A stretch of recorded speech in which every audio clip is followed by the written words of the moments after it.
to this episode of Skeptic and Ranting. Abiogenesis Debunked. James, alert the scientific community. Where, yes, we are watching a video and talking about Abiogenesis Debunked from the channel Mask of Science. So won't you join James W. and myself, Amy Newman, for a good time 4 billion years in the making.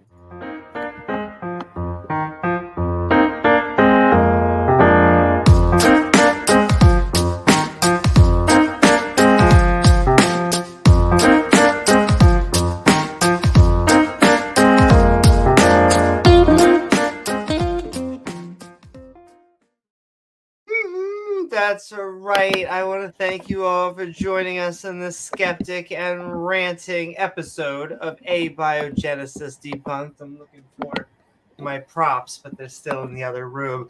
Thank you for joining us on the interwebs. Pew, pew, pew, pew. Please don't forget to smash that like button. I see so many of you saying it. Thank you so much. To share. Also, Sunny. Great band, as well as join. There's so many ways that, before I say that, because hit that bell icon, because when you do, it actually, because subscribing, it's like saying you kind of like it, but then when you actually hit that bell icon, then you're saying I actually you have like like thousands it. of channels you sub to. How many of them do you watch on a regular basis?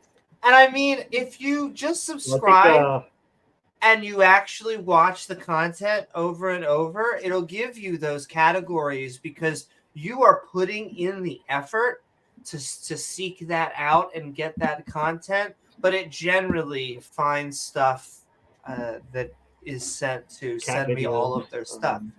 Yes. Oh my goodness. I do get cat videos, but that's because that is what the internet is made of, ladies and gentlemen.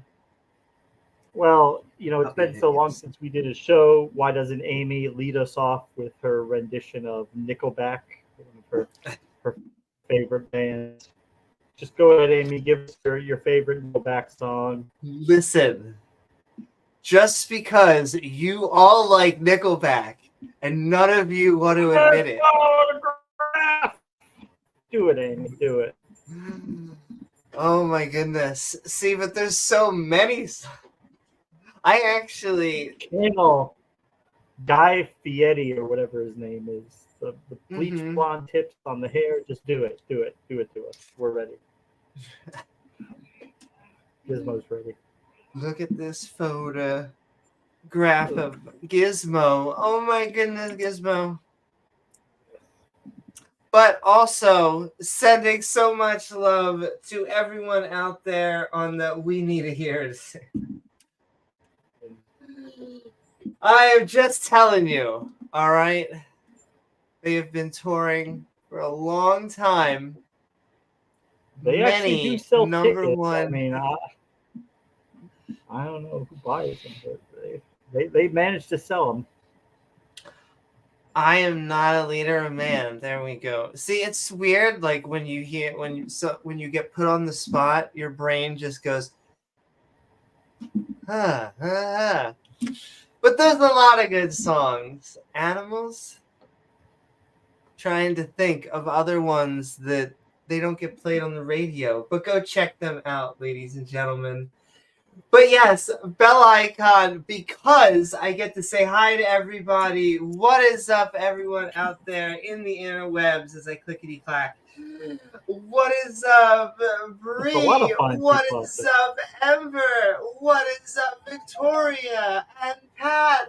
What is up, y'all? What is up, Titan? I do have to say, you should Titan Uranus. I always say it's tied for the second best because stupid whore energy. It's just the wonderful combination of that name with any question about evolutionary biology. But don't you specifically inhale the poppers to untighten your anus? to Untitan. Yeah. Oh who my said it? goodness. I don't know. I don't know about that. Yes, only the best, but also sending love to Sinister Porpoise and Binge Thinker and BTW Brian. I don't even know if poppers have to be an upper, right? They're a stimulant. I think they're a stimulant. Probably gonna try them. See, uppers aren't my thing. Uppers are okay. I like mellowers. It's the psychedelics. But yes, sending so much love to everybody out there. Cats, dogs, as well as humans. Humans are pretty cool. Most of the time. But we love everybody. And so, yes, we are talking about Abiogenesis Debunked. Every time we talk about evolution, this is what they want to talk about it anyway. Which is they're like, evolution isn't real because abiogenesis did happen. So tell us why we're covering this topic tonight, Amy. That's true. Who. I am having another modern day debate going on with Grayson as well as Sal and the wonderful Pat's favorite. Yes.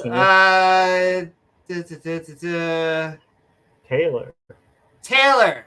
Yes. Yeah. I got the page. And I'll send the link in the chat. Because she said some very PhD student? Some interesting stuff. Yes. So it's basically, biologist and someone who is training to be a biologist. However, they are young Earth creationists. What was the famous quote? Evolution would be like throwing a turkey, like a cooked turkey, in a pot of water and expecting a live turkey to come flying out of the pot. Yeah. That makes absolutely no sense. Yeah. So a turkey leg but in I a think pot of that's water an and expect a attempt. live turkey to come flying out. Yeah. That's an attempt at the tornado through a junkyard argument, but not quite there. Turkey in a pot. A turkey in a pot. Sounds like a good time. Sounds like Thanksgiving. Yeah. But yes, we are going to talk about the origins of life as this very specific opposition opinion is triggered by us. I rarely see one that just calls us out, just says, hey, atheists, this is why this is even a subject. And it's like, oh, okay. I mean, I normally have to bring the one up, I have to say religion. And everyone says, it's not religion. And then you just ask them why you're defending this. And they're saying, oh, it's because you are heathen who oppose our God. I can tell you have some problems with that book. I think I know why. I know. It always goes back to that. Because they'll even tell you they don't follow their book 100%. They break things that it says all the time. They just have Jesus as their get out of jail free card, so they can basically do what they want and just say, oh, well, Jesus paid the price for my sins. So, even though it says not to divorce your wife and marry another, well, I can do that because Jesus died. I'm in my late 50s. You expect me to be alone the rest of my life? Well, but James, there is fantastic, even newer good news. You see, on my right over here is Jesus, and on my left over here is my lawyer Frank. And you need to understand, they worked it out, and it turns out A-okay. I'm on like the third, the fourth, whatever divorce. Doesn't really matter. I'm doing the Lord's work. What about that passage where they were trying to get Jesus to to tell them not to pay their taxes to Rome. And Jesus said, yeah, you know what? Who's on that coin? It's Caesar. Pay fucking Caesar. He's not here to cause a tax revolt or tax protest, but So a lot of them don't like the idea of paying taxes. I mean, like us, they take it right out of our paycheck. So I mean, you don't really have much of a choice, but people who get paid. Can you imagine a system that said give on to the poor? Fucking commie. Every single time, James. Every single time. Sell all your belongings and give the money to the poor. Live on charity. That quote is it's like a double-edged sword, because on one, I understand the Christian line where they see that and it's like, oh, we should give up all our things. Next time I'm in front of a Walmart, I am gonna give a $5. But it actually, if you did that and you sold all of your things to follow a random stranger that was just preaching, the apocalypse on the side of the street. Wesley Curry. I don't know how good of a bet that is, but, I understand. Once again, metaphors, the literals, they destroy everything. Well, you could always sell everything and move to backwoods Alabama, join a cult compound there, and, work 10 to 12 hours a day for basically nothing, You really? Yeah. I've just heard stories. Many, many not fun stories. Didn't they lose a kid in like a lake? There was a drowning there. Yeah, a kid drowning. And he specifically said, well, all the other kids that didn't drown all the other kids had a great time. All the other kids had a good time. Yeah, all the ones who lived they just had a blast.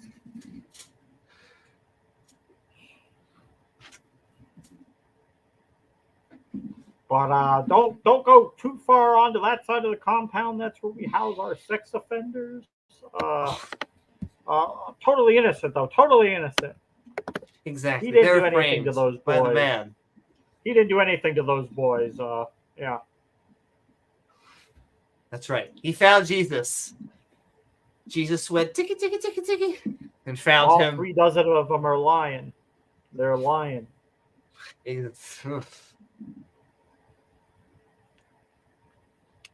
Yeah. Him and basically that entire place should be shut down.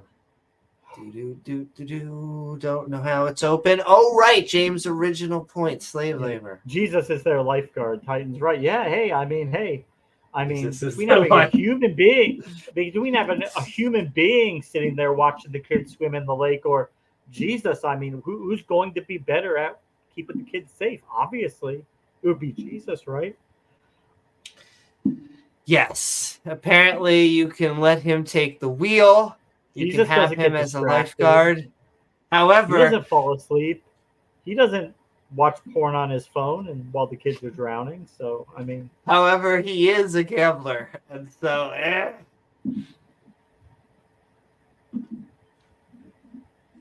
it's okay.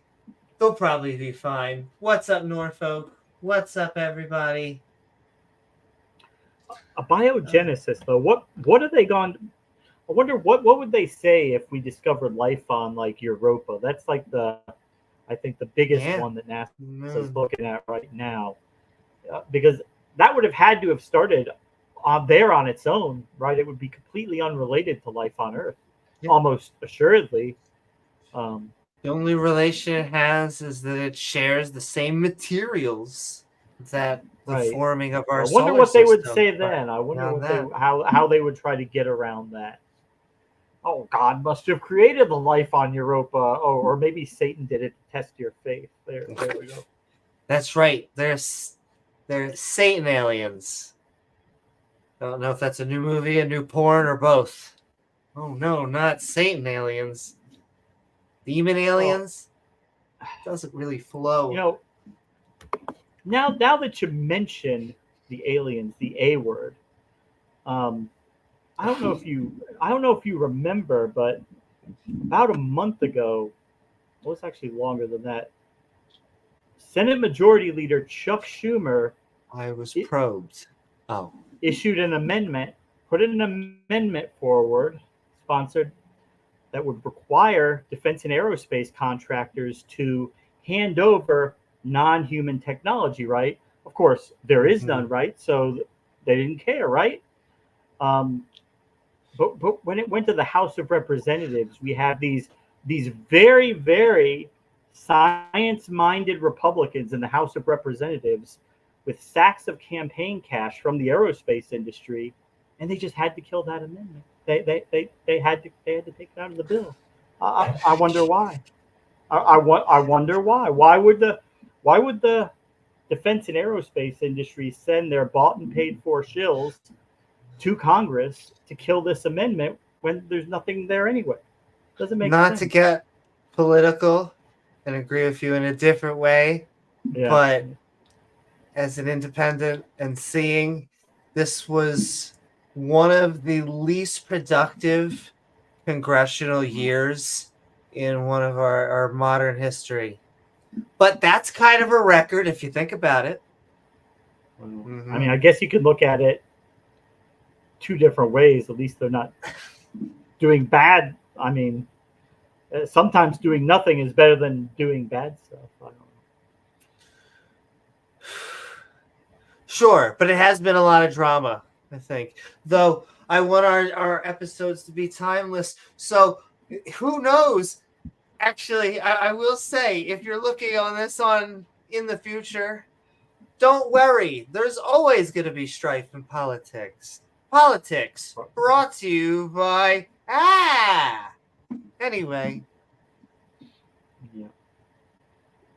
We are two schmucks hosting. However, we do have our open mic at the end where we invite anyone, atheist, theist, liberal, or conservative, come as you are, just not on the sheets. I have to have the femboy wash the sheets. There are many ways to sponsor the show. You can send in super chats in which I'll dance. What's that? Yeah. I do have to. I will not give up on the aliens. Yeah. I'm not giving up. I know, James. You'll win us over one day. That movie you linked though looks good. I looked up the Rotten Tomatoes rating, which is what I care more about, and it actually had good. It seemed they said for it was a 96 movie, an intellectual sci-fi movie. So for a 96 movie, it was actually like a little bit ahead of its time. Let's see. Hold on. For the community out there, it was The Arrival. 1996 version, not the 2016 version. There was a 2016 movie of the same title. This one, Charlie Sheen movie, a much younger Charlie Sheen. Talking about poppers, Charlie Sheen. So he's a good actor. I'm not gonna hate. And he's funny, and so that's a good combo. And Abiogenesis. Yes, I'm looking. We're here. It happened. We're here. Life exists on Earth. James, do you know what? I'm queer. And it's been. I think our audience established that, but I mean, maybe just to give them a reminder, maybe a ticker on the bottom. And I have to say, the LGBTQ agenda has just been. We have not been on our game. It's been very Netflix and chill lately, and so we got to step up our notch. We're here. I want to say the word again, but if you say it twice, it has repetitive. The rednecks are drinking Bud Light while they watch. Oh my goodness! I look at my news aggregate, and Bud Light is still going on. It was such a minor campaign. Also, can I talk about they called us fratty? I found where that all emulated. It was a seed, okay? It was. What was that? They called us what? Because if you talk to them now, they're like, well, if it wasn't really about like a T-girl, because like I don't care about T-girls, and they'll say what it really is they offended their base. This lady, they make it sound like she released she made a press release that was like, rural people suck, people in frats, they're out of here, and so goodbye. Time to inject all the gays. We're all gay now. And what it was, very specifically, was a podcast with someone with, and I'm not hating. We support our atheists and our or just our YouTube, our content creators of any kind out there. But it was a podcast on someone's stream that had 500 subscribers, and it was an hour-long podcast where she was just basically talking with her friend. This woman went into this thinking no one was going to see this. In her worldview as an ad campaign, because 500 people's no one. We're just one sending love to all of our subscribers. We have to work for each and every one as a community here. But this woman went in there not trying to make a statement, but the exact opposite, I assume. And so this whole chutzpah, and in essence, what she said was, you gotta be friendly to everybody, and we're not friendly to LGBTQ out there. Let's be friendly to that. Here is this personal can to this trans girl, and then whoa. It's not like her face became like the it was now Budweiser where her face was going to be on every can. That would actually be funny to me. Like, beer should be something that like should unite everybody, right? Like the billionaire with the working class person. At the end of the day, they just want to crack open it's a beer. alcohol. Right. But beer, it's not like it's not like the despair, like wine snobs or people who drink Louis the 13th or whatever. It's like a everyday kind of staple, just something that should unite everybody. Yeah, it is, as I call, even though it's my two words, it's a social lubricant. But whatever, it shall pass.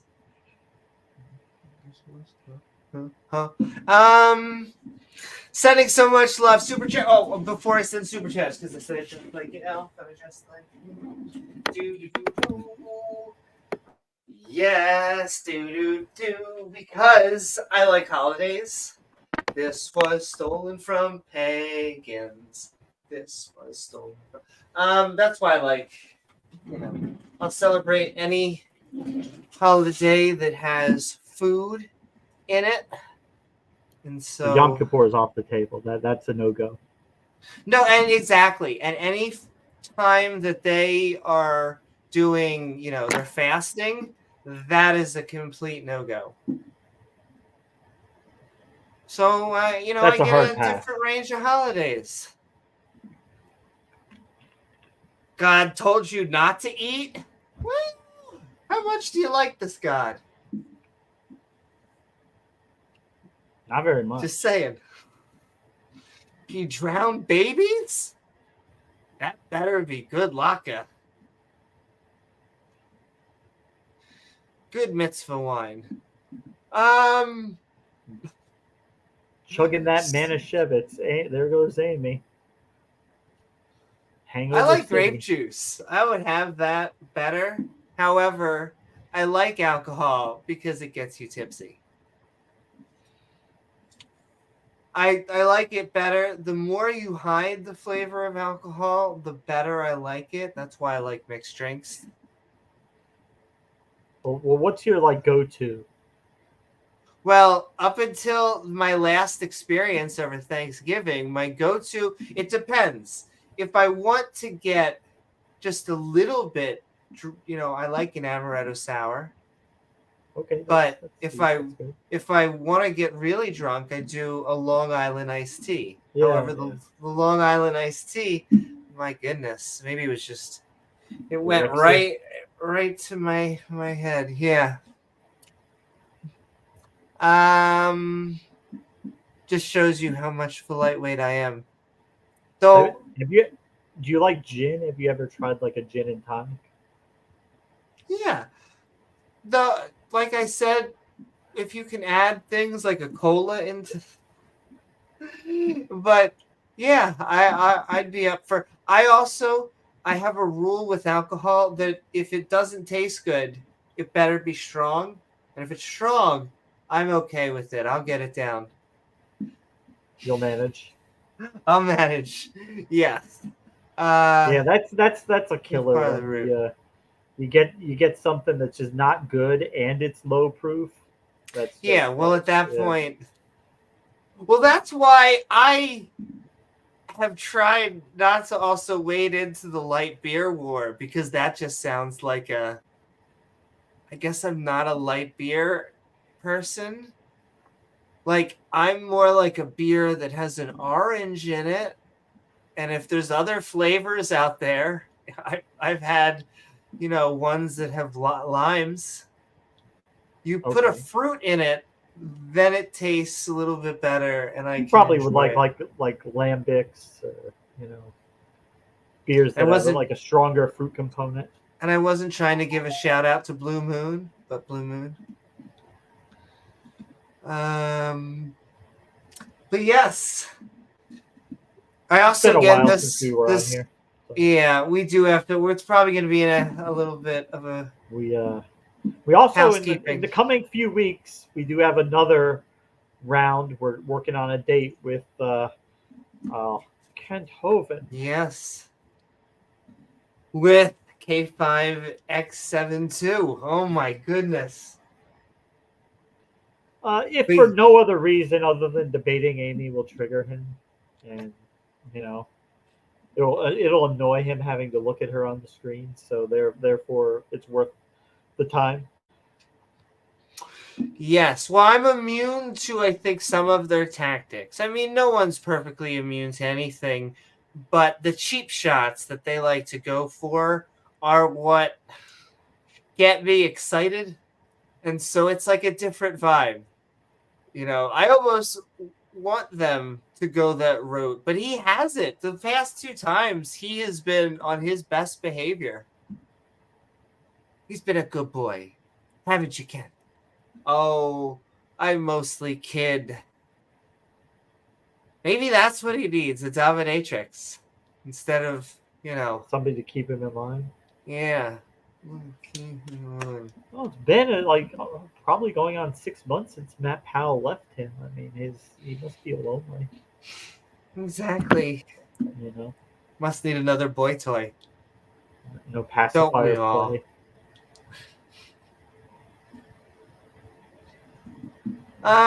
Bet that pacifier made its way into orifices other than the mouth. Oh my goodness.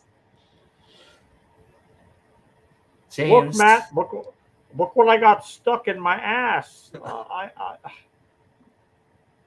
Can you get it out for me, Matt? I got something in my pocket for you. You can reach out and grab it and see what I can do. Once again, we are a high bar intellectual channel. I stand by it. Though if you see these creationists, though we love them. Sal's a nice guy. He's a nice, from our conversations. I know, his train of thought comes from, the genetic entropy line of thinking, and Taylor's line of thought comes from turkeys. Who doesn't love turkeys? But I mean, you might get some more intelligent responses from an actual turkey. Well, I'm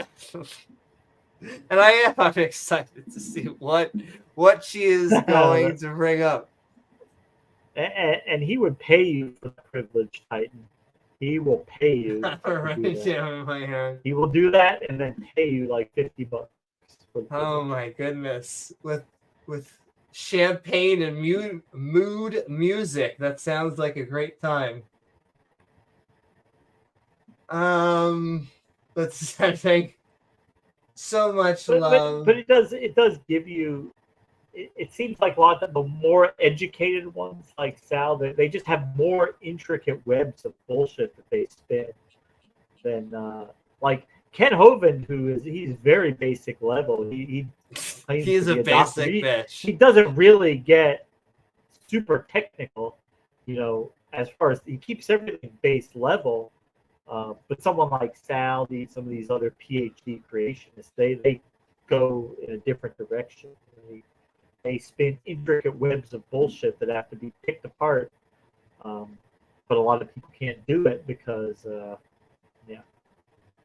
Well, and a lot of times they just the jargon.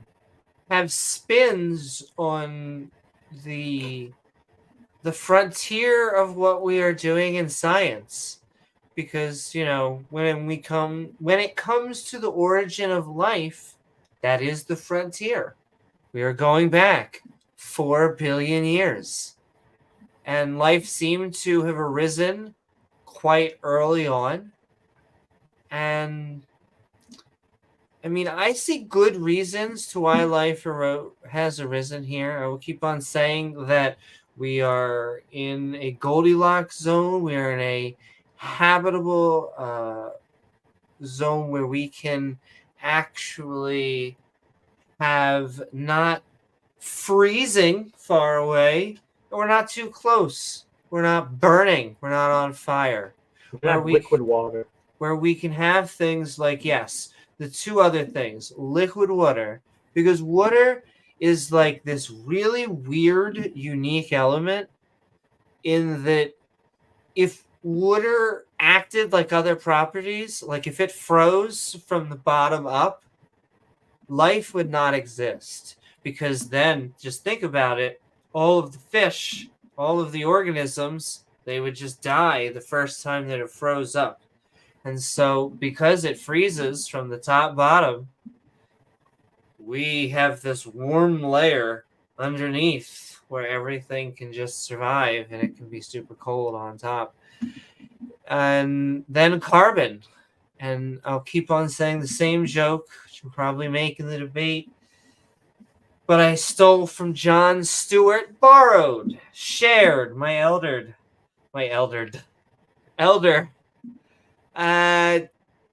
That carbon is the slut of the periodic table. It can make more chemical combinations than all of the others combined. And so with these three things on the table, not very surprising that this is where non-life became life, inanimate material became animate. We have lightning going on. We have volcanoes. We have magnetic field. What the hell are the things at the bottom of the ocean? Hydrothermic vents. So we have energy as well as the sun. Pumping energy. The joke is 24/7 because it's always pumping energy. Yeah, and so because they often try and bring up the second law of thermodynamics, but bless their hearts. We do not have a closed system like that where it would all dissipate and go to chaos because we are chilling around this ball with gravity and getting energy from that ball. It's fantastic. At least the things we eat are, because, we don't directly get energy like the photosynthesis. Anyway, abiogenesis. Many ways. I'll do the shilling. Super chats. You can send super chats. You can send super thanks if this is an upload and you're watching in the future. Oh my goodness. You can join our channel membership. Sending so much love to all of our channel members out there. I saw Pat out there. And so many more. Say hi, and if I see you, I'll say hello, but also tag us. Tag us at James W. or Amy Newman. I saw someone, Bree said that is my go-to drink. Yeah, it's a good one. Ladies and gentlemen, it's just a single one for just Which the one light is she there.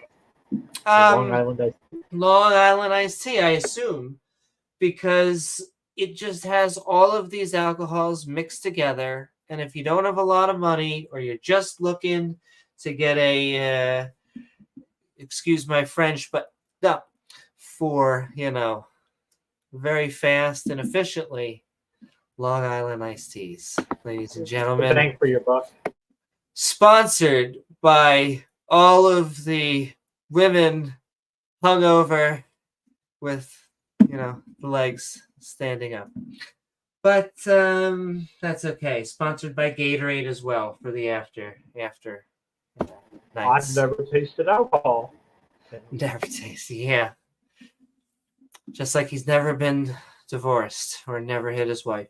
I mean, sorry, he was a gravity scientist. I keep on, confusing the two. Gravity scientist. He did experiments. He paid every tax he's ever owed. That's every right. dollar he owes. Like, I understand,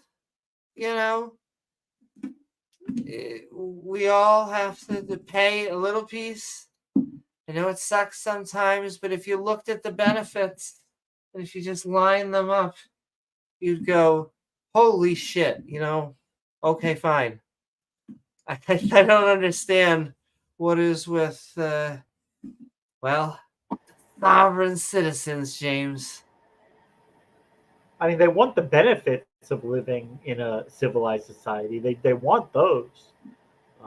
They just don't like the idea that they should have to, contribute to any of it. Especially if you've never been affected by anything. Because, of course, the moment you get affected by whatever and a social program actually helps you, then you will finally like it. It's just nice to have the moral chutzpah to maybe be empathetic to want that for others before. But James, once again, don't want to get flagged being a commie. Even though I think these are basic liberal principles. But, what were we talking about? Sponsors.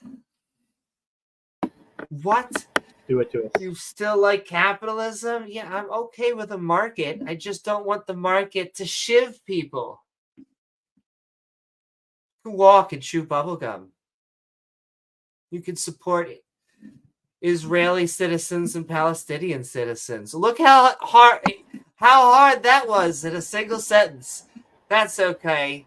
Tonight, more at 9. Religion. We just had a you had a conglomeration of different circumstances after World War II that it's a complete aberration, like throughout the history of economics, where you had all these factors together that allowed for a middle class to emerge, and people mistook that like, oh, that's what capitalism does. Well, not really. It's capitalism with several other factors that all work together, because they had capitalism for centuries before in different forms, and there was never a middle class. That never emerged. That was, well, I hate to use the S word, but it's socialism and capitalism, and we learned that we have to mix the two, baby.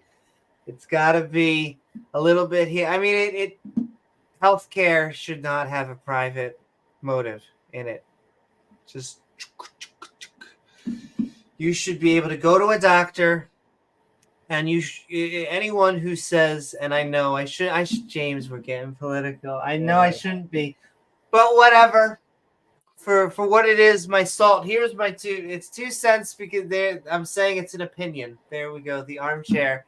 But you shouldn't. You should be able to go somewhere, see a doctor. You should be able to go to a pharmacy, be able to get the prescriptions for whatever you have. Does that mean that doctors and nurses should not be paid well, and it should not be worth putting in the time and effort and the training?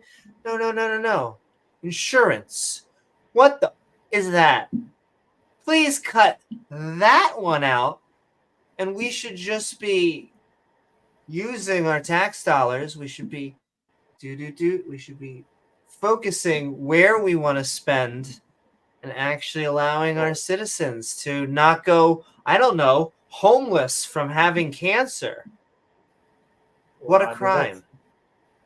That's what we need to get the cost of education under control, so people don't come out of nursing school with $100,000 in debt, or medical school with $250,000 in debt, and then things wouldn't have to be so expensive. Well, that's another thing. There's the pay scale has to be drastically changed.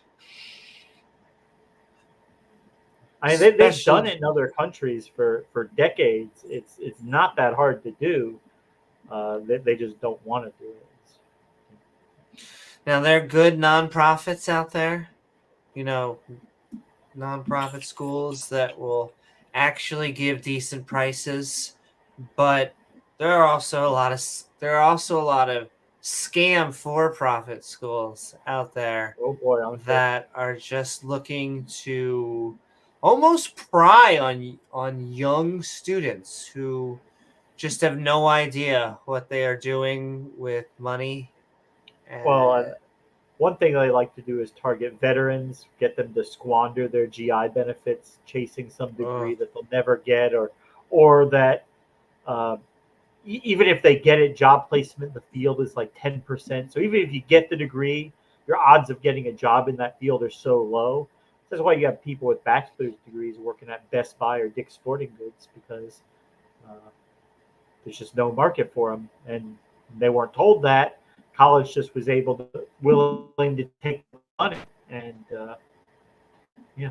Yeah. Well, I went to a school originally that you could take as many classes as you want at one time. And so you could take like 6 classes because they charge you, and they charge you, oh my goodness, tens of thousands of dollars. And you go, okay, I'll take 6. I'll be done fast. But then you quickly realize, oh my goodness, there's no way that you can complete 6. And, oh my goodness.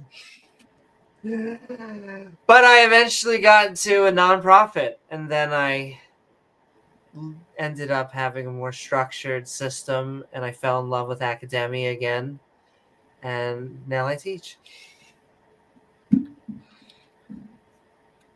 Sending so much love to teachers and professors out there. It takes a lot. It is a weird leadership position that I didn't really understand before. However, I do like doing it. So it's been the first few years.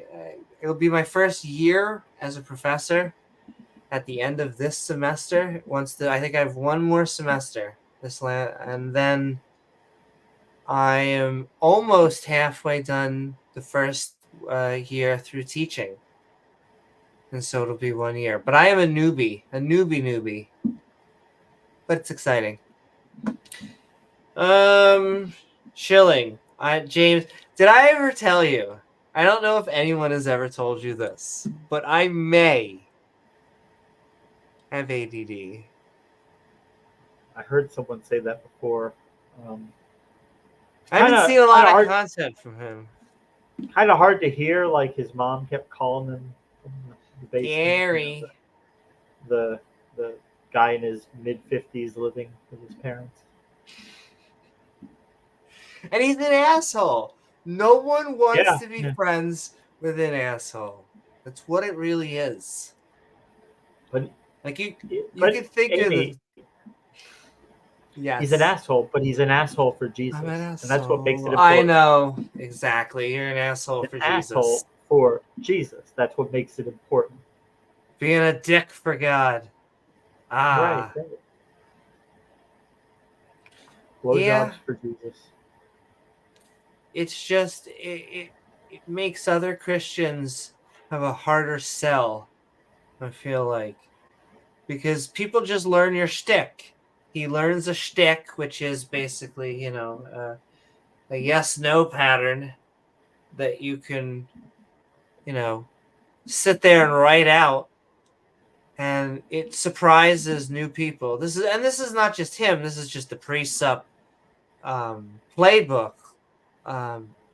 Like what makes your world coherent?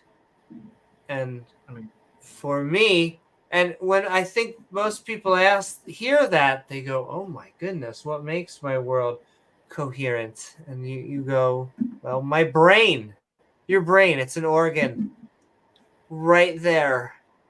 And so it's really a deepity question. Most of the precept questions, and not only that, I have learned that what they are mostly asking, this is a tip from my friend Tom Rabbit, is that many precepts, their definition of atheist is a God cannot exist. Not that a God does not exist, a God cannot exist. And they are arguing from that position, which makes it just annoying because most of us, that's, I think many of the skeptics out there, agnostic atheists anyway, they are saying, I just don't believe because there's no good evidence, because I just go about my life doing other things. I mean, And, God doesn't seem to pay my gas bill. And so, I guess that would depend on how you define God. True.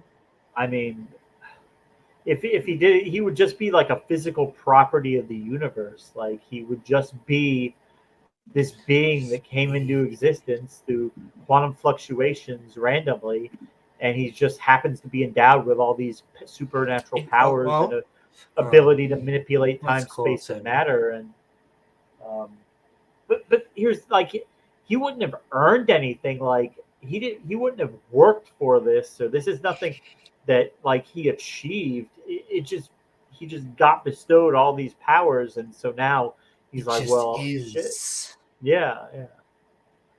But I also like a Boltzmann's brain, which I know I've mentioned before, which is the odds that a fully functional conscious brain would just pop into existence. That's basically like their God, but disembodied, pure energy.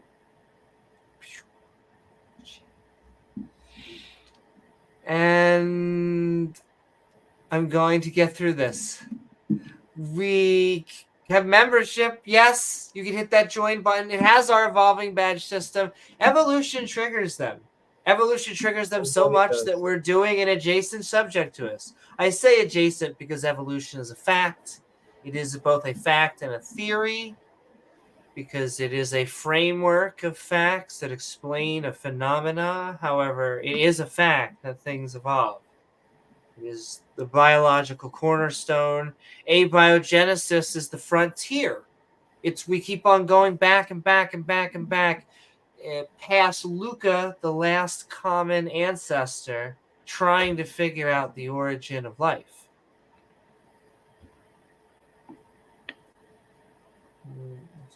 His family left him over his belief. His grandkids don't want his website.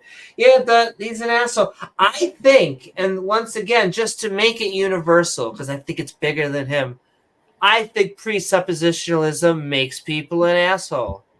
Who is that other guy? Jay Robin. I think Jay Robin realized this. I think he's still a Christian, but I think he came to the realization that it's just like, damn, it makes me a dick. Because it's so morally and intellectually bankrupt that like the only way they make it stick is to just be bullies and just be assholes to people, because otherwise they try to intimidate people, shout people down. Otherwise, you would quickly be able to show that there's nothing there. It's just, a baseless assertion. They're just asserting something baselessly, and they when you don't try to like the point that out, they get mad. questions given back. Like if I ever talk with a precept, I have what is called my question counter, which is just how many questions do I get to ask versus how many questions do you get to ask? Because the amount of just one more, just one more. Actually, okay, we're Okay, almost I'm done. Now Okay. we're gonna mute you and kick you. Yes. The only time, and that one time I actually did have that interaction. I said I was leaving at like 45 minutes, and at the end I said, I get to leave now, and he kicked me just because I think he has to kick people. Well, I mean, the thing is, like, they want to be in position where they're the teacher, you're the student. They talk, you take out your pencil and you take notes. Maybe you'll learn something. But they are not going to learn anything from you, because there is nothing for them to learn from you. Well, we're atheists. Well, what could you possibly learn? I mean, how from Mr. Batman, be a D-bag. Huh. I mean, you could probably sharpen your cocksucking skills by taking notes from Mr. Batman. Was gonna make that joke. He would probably be able to, he has got so much experience doing that. I mean, he could take you to the next level. Honestly, I have been trying to get these caramel and fudge machines. They're supposed to get ice cream. I have enjoyed ice cream, and I can't get it. It doesn't work. YouTube algorithm. You're pretty good at sucking dick, but you're not Mr. Batman. You're not at my level. He got so quiet. Once again, if you don't know, we're saying a lot of these names. Once again, this is just an evangelical who got on what type of news is that? That's like the local news, right? It wasn't like a national fucking news, but it was like the local news because he harassed the lesbian couple trying to preach to them. And I wish I could be there to just ask him if he had ever been gay, because every time I interact with him, he comes in real hot, as he would, and he just says, sir, sir, sir.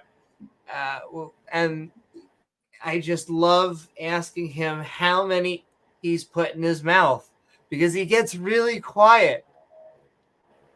He just needs a lot of data processing. I'm not saying I'm perfect. Everybody's saying.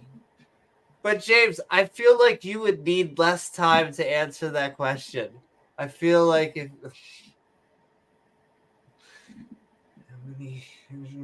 let me count the zeros here. Hold on. But if you could count the amount in his mouth. Anyway, what's that? Sponsored by Oscar Mayer. Used to be the director. Was that Joel Schumacher who said he had I don't know how many sex partners a year since he was 11? I don't know, like 200 to 300 different partners, something crazy like that. Jesus, my message would be just relax and I guess calm down. That's it. But hey, I guess that is a route. Sponsored by consenting adults as well. But what were we talking Peterson about? Runs in there. Hey, Jesse don't Lee forget about me. Hey, why would you have a woman do a man's job? A woman? There are just That's a horrible. lot of closeted Christians. What is with all of them? Now and then, what's his name went back in the closet? Milo. Ted Haggard. Ted Haggard is completely heterosexual. Yeah. But also, you can check out our Patreon at patreon.com/Amy Newman. I'm going to do the big shill. Here it is. What's up, asking for a sending love on Twitch. In fact, it's Amy Newman Skeptic. If anyone would like to head over on the Twitch, though that just showed my Patreon, but the name is also there as well. They'll figure it out. They'll figure it out. Sending so much love, as well as let's do some supporters, and then we will kick it off into the opposition. This guy is extremely triggered. Just they don't normally bring up atheism in these videos as much as I feel like we bring up religion in the subjects that they go after. But this guy probably tells you this video is intended for Christians. You know, that's who it's probably targeted made for Christians. So it's just a big circle jerk to, you know, affirm what they already believe and reassure them, and like, don't worry about the stupid atheists. We got this. We'll tell you what's really going on. I was stamping things, by the way. This is how you stamp envelopes. And they do go. One of these videos, they do go pre-sub, because now their thing is to say, like, oh, just the fact that we can do math and that works. It didn't have to be that way, and math is so wonderful and precise, and we can just break down everything in the universe into mathematical terms. How fortunate we are. You know, why is that the case? Oh, okay, all right. So you think everything should just be random and chaotic, no rhyme or reason to anything, and that's supposed to be the universe. Life would never arise in that universe, so you'd never find yourself in that universe to be observing. And that is the universe they end up explaining, because a lot of times they can't even answer, but if you get someone who can answer, you know, what would a non-God universe look like? The answer is, well, just like James said, it would be chaos. There'd be no us. Random. And so, once again, God is here for us, James. It's all about right here. Not narcissistic at all. Well, like the reality is, what most people would say is probably a multiverse where there are lots of universes out there where life could never exist because the properties just don't allow for it. And we would never find ourselves in one of those universes because we couldn't be there. You can't be where you can't be. So the fact that we are where we can be. And if there is a multiverse, there may be a natural selection of universes where there's universes that cannot have life. Maybe there are different constraints, physical constraints, that, you know, the tuning for our type of life isn't there. But maybe there's universes where there's a little bit tweaked differently, or there's a different type of life that arose. Maybe there's a silicone that actually arose naturally. It's another volatile chemical. It's why we are able to, it's very conductive. It's clearly why we use it. And so, wouldn't be as useful as carbon, but it is possible. Yeah, well, that's once again, carbon gets around, James. Basically has everybody's number. If the universe is infinite, then everything that can happen eventually will happen an infinite number of times. So then there has to be some silicon-based life out there. Yeah. If the universe is infinite. Basically, if life is rare, just to begin with, then there is a even smaller percentage of a smaller percentage where something like that could be possible. And that's all we can say is could be possible. But it seems likely, I would bet that there is, you know, I know you hate this, James, because I'm taking I'm taking what you probably hear from every skeptic ever, but it's like, I believe in aliens. Right. I just think that they're far away. But it would be naive of me to say if once again, to use that word, narcissistic, to believe that, oh my, James, we're so special. We're the only things in the universe. In fact, it was made for us. Oh my, oh Actually, my. no. I do hear a lot of skeptics say lately that no, we're probably it. There's probably nothing else. Really? Yeah. Oh, okay. Well, I'd take that debate question in a hot heartbeat. There's a Goldilocks zone in probably many solar systems. I mean, I guess it depends on how just rare because how you rare it's gonna have, be. and once again, just because you have a Goldilocks zone doesn't mean anything. You're gonna have lots of planets that don't have a viable atmosphere. You're gonna have many planets that don't have any type of liquid, anything, because if it's burning or things like that. Well, you're gonna have a lot of different factors and variables that, you know, it makes it rare, but it would be very odd. I don't know. Water's not that rare. Carbon's not that rare. Yeah. And Well, a lot of them are saying, well, if based on the numbers, if they were there, we would have seen them by now. They'd be all over the place. the They'd Fermi be, paradox.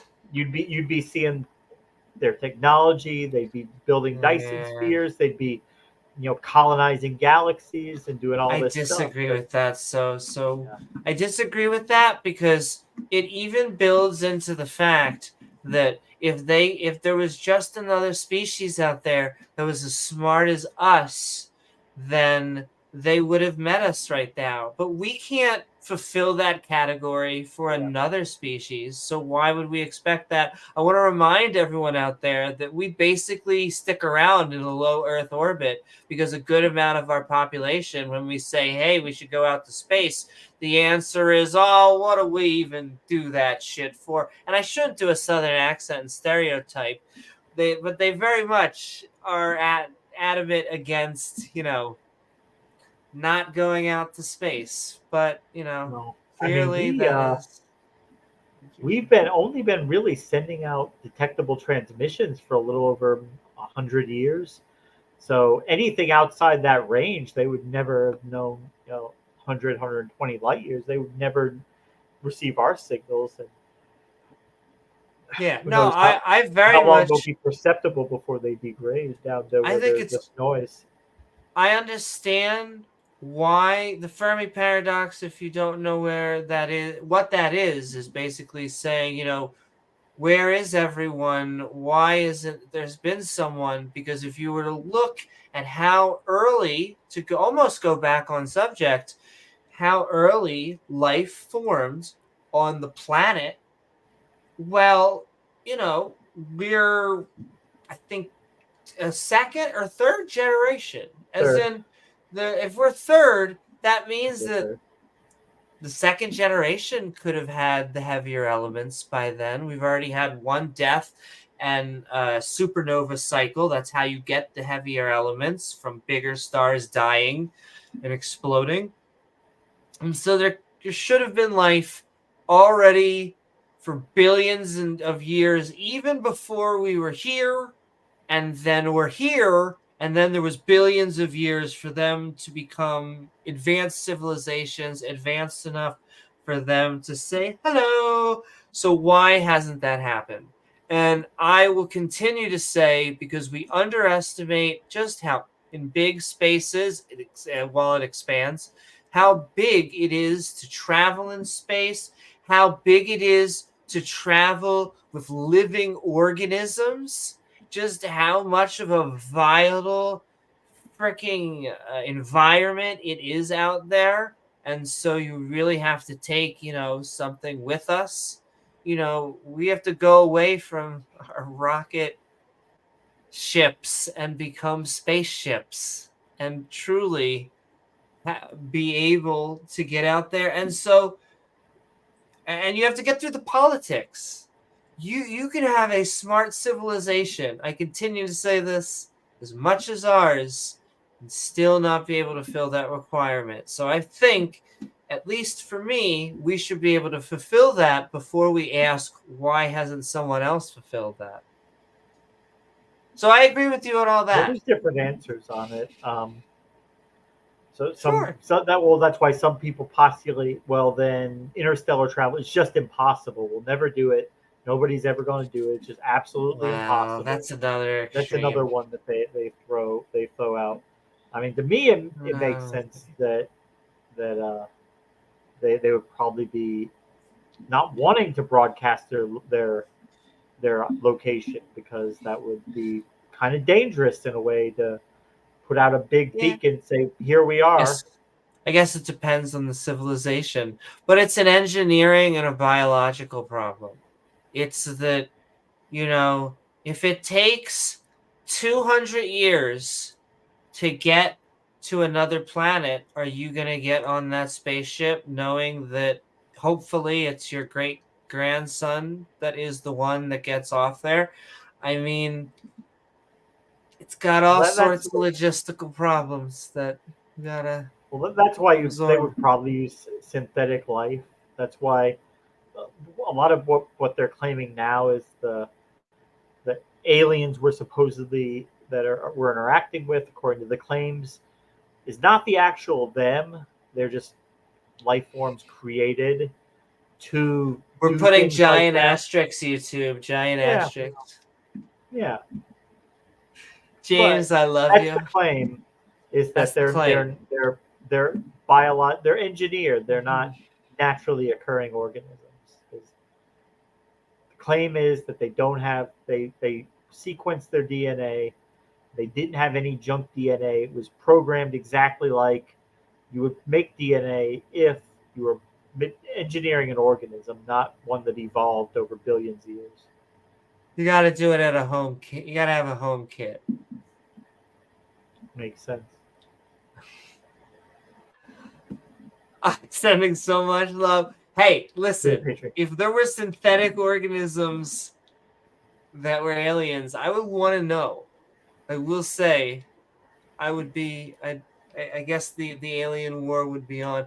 Well, unless, I wonder what, are they zero-sum or cooperative? That's when we figure out. Are they trying to take over the world? Are they trying to serve us?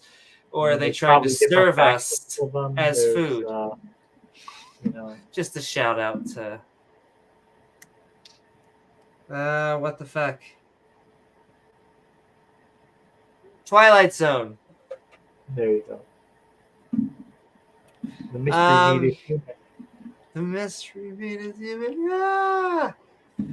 Also sponsored. Okay, so we do Patreon. Supporters, just shout out quick love to all of our supporters out there. Sending love to the wonderful, amazing Rachel Holen. Sending love, Rachel, reminding us that, well, enslaving femboys with their consent is kind of hot, especially if you found them at a club. Rentafemboy.com, yes. However, if you go around to the nations nearest where you are and just start to enslave people, you are once again just an asshole. Collecting femboys. I mean, the femboy raider. You've thought about that before. Yeah. Like harvesting James, crops. but only in fantasies. No. Now listen. As kinky as we all are, consent is key, ladies and gentlemen. 8,000. That's right. As many femboys as we can gather. Sponsored by bisexuality. Anyway, sending so much love to Rachel, sending so much love to davegar, reminding us that we are on a round ecliptical Earth. Ecliptical? Elliptical? It is a sphere, yes. And if you think it's flat, most likely you're religious. I'm sorry, religious people who are like, don't tie us in with the flat earthers. That's just mean. You're just being a fedora. However, almost every one of them I've never met. I guess there's going to be one out there, the atheist flat earther. But because it said so in the Bible. Sending love, davegar. Sending love, Dale Pastel. We're only funny, looking for... We were trying to get you a geocentrism debate, and they don't seem to be. They seem to be wanting to shift focus away from that debate on the Christian debate. I wonder why why maybe they're actually starting to become embarrassed about putting all these Christian flat earthers on, arguing from the Bible that the world is flat. And be a little embarrassed about it. James, it's a good book. Look how good it is. It says to, beat your chest. Marry the rapist wife. Talking donkey. Slavery. Talking donkey. Shrek? Take femboys from the nations around you? Take all of the femboys from the nations around you. James, this would have been a way better book if it said that. No. It's okay. Exactly, if you do it for Jesus. But, sending love to Dale Pastel, we're looking for a little bit of empirical evidence.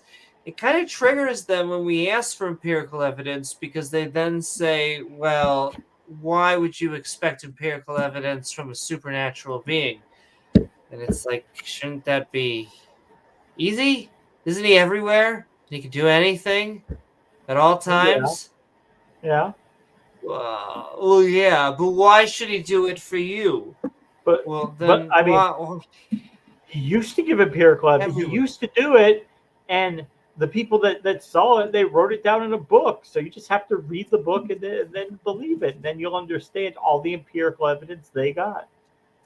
But I also want to stress that if you have all the time and are all powerful and everywhere, then doing something trivial for people that, are just nobodies should actually be easy. Good book. But also sending love to Chris the Disciple. Sending so much love, Chris. Reminding us that there are theists, skeptics out there, Christians, Muslims, and Jews. And, well, all you have to do is be skeptical of your beliefs to be part of the Skeptic and Ranting community, or at least skeptical of nonsense claims. Remember when we got Bubbles to say, besides the gnomes, I still like that he says the Ouija board. Do I have my Ouija board? The Ouija board is the most scientific tool known to man. Did you know that, James? It's amazing. I remember saying that. But sending so much, that freaks sometimes the other religious people out. Well, there you go, Kentucky atheists. Just believe. But God said, or Jesus said that, you guys believe because you've seen evidence, but how much more blessed are they going to be in the future? Those who don't get the evidence believe anyway. Even more. They're going to get even more blessings. Doubly blessed. But we're sending love also to Reid, reminding us that we have a Skeptic Bible study. I have to get the crap.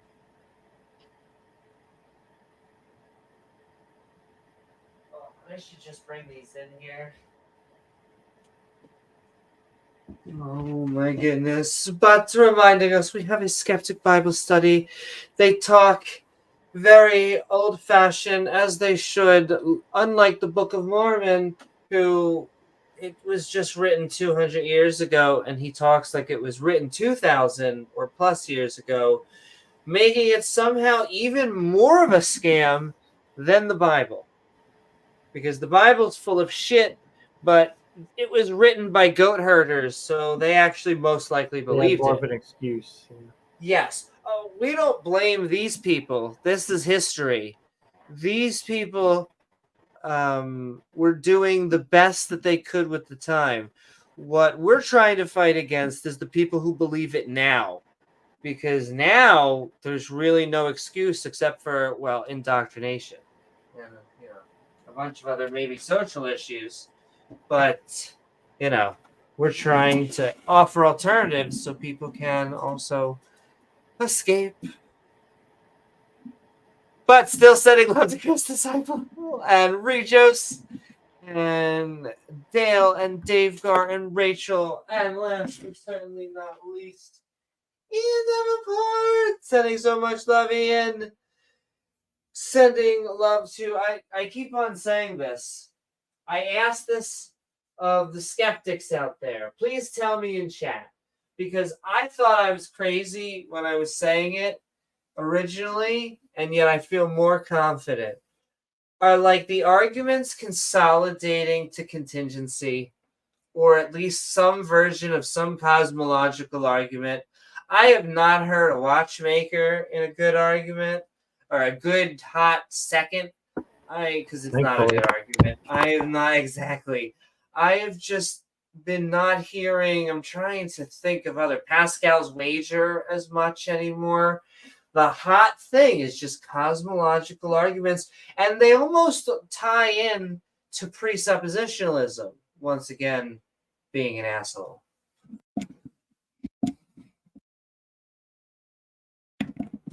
But thank you so much, Ian Davenport. Thank you so much, Rejos, and all of our supporters.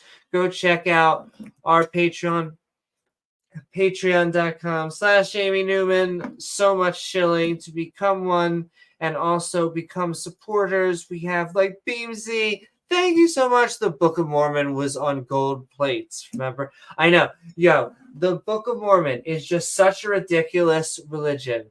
The notion that you can look in a hat and just look at gold plates and just see shit. Reformed Egyptian, exactly. Not a religion. No me gusta. Not a language. But what is up, Stephanie? What is up, the Kentucky Atheist? What is up, James Wolfe? Woo-hoo. What is up, everybody? Also, what is up, Robin? And thank you so very much, Robin Webster, gifted 1 Amy Newman membership. We are thanking you so much for the Skeptic and Ranting community out there. I think so. Sending love to you, are Victoria and Robin. Thank you both, and mwah, mwah, mwah. And all right, I'm going to be right back for a moment, but we are about to go into, and there's Rejos. I have to say hi. Put the right type of goes on these plates, and I'm sure you can see things with your face stuffed in a hat. Let me tell you, that is probably right. I mean, that hat, he was probably, could you huff things back into 200 years ago? I'm sure you could. He was one of the classic con men that actually held, like, you know, like a wishbone stick? Like, it had like a little bit here and a little bit here, and you would hold both of the ends so that it pointed outward. Okay, you with me? And you'd go like this, and you'd walk through like a desert, and you would tell poor people, poor farmers, and all sorts of lay folk that this is where water was, and you'd get them to pay you, and then you'd run away. Woo! Good luck. Good luck. But that's what he used to do. Joseph Smith used to do. But then he decided to make some real money, and he made a religion. But yes, I'm going to be right back 1 second, and then we're going to do the opposition viewpoint. I'm going to hand it over to James, Joseph Smith, and Abiogenesis Debunked. So we'll be back tomorrow night. Check out, Amy's going to be debating on Modern Day Debate on Abiogenesis with Grayson, Base Theory. He's a really good debater, so and Amy's a good debater too. So it should be a lot of fun. Sal Cordova on the other side. I think we all pretty much know what you're dealing with there. And Taylor, who's done a few debates, a few with Amy before. So I think we kind of know what to expect from her. But yeah, all known quantities, biogenesis. One of their go-to issues. They love it. They can't get enough of it. It's oh yeah, thank you, Beamsy, saying Grayson is 9 short of 1,000. So if you're so inclined, yeah, go to Base Theory, Grayson. Maybe somebody can post the link. Yeah, James Randi did an excellent job debunking divining rods, dowsing, and yeah. They have been tested before several times and have never shown to be a reliable way of finding anything. They're bullshit. They're bullshit. Which, is part of the course, especially from these religious people. They go from one con to the other. Religion is just another con.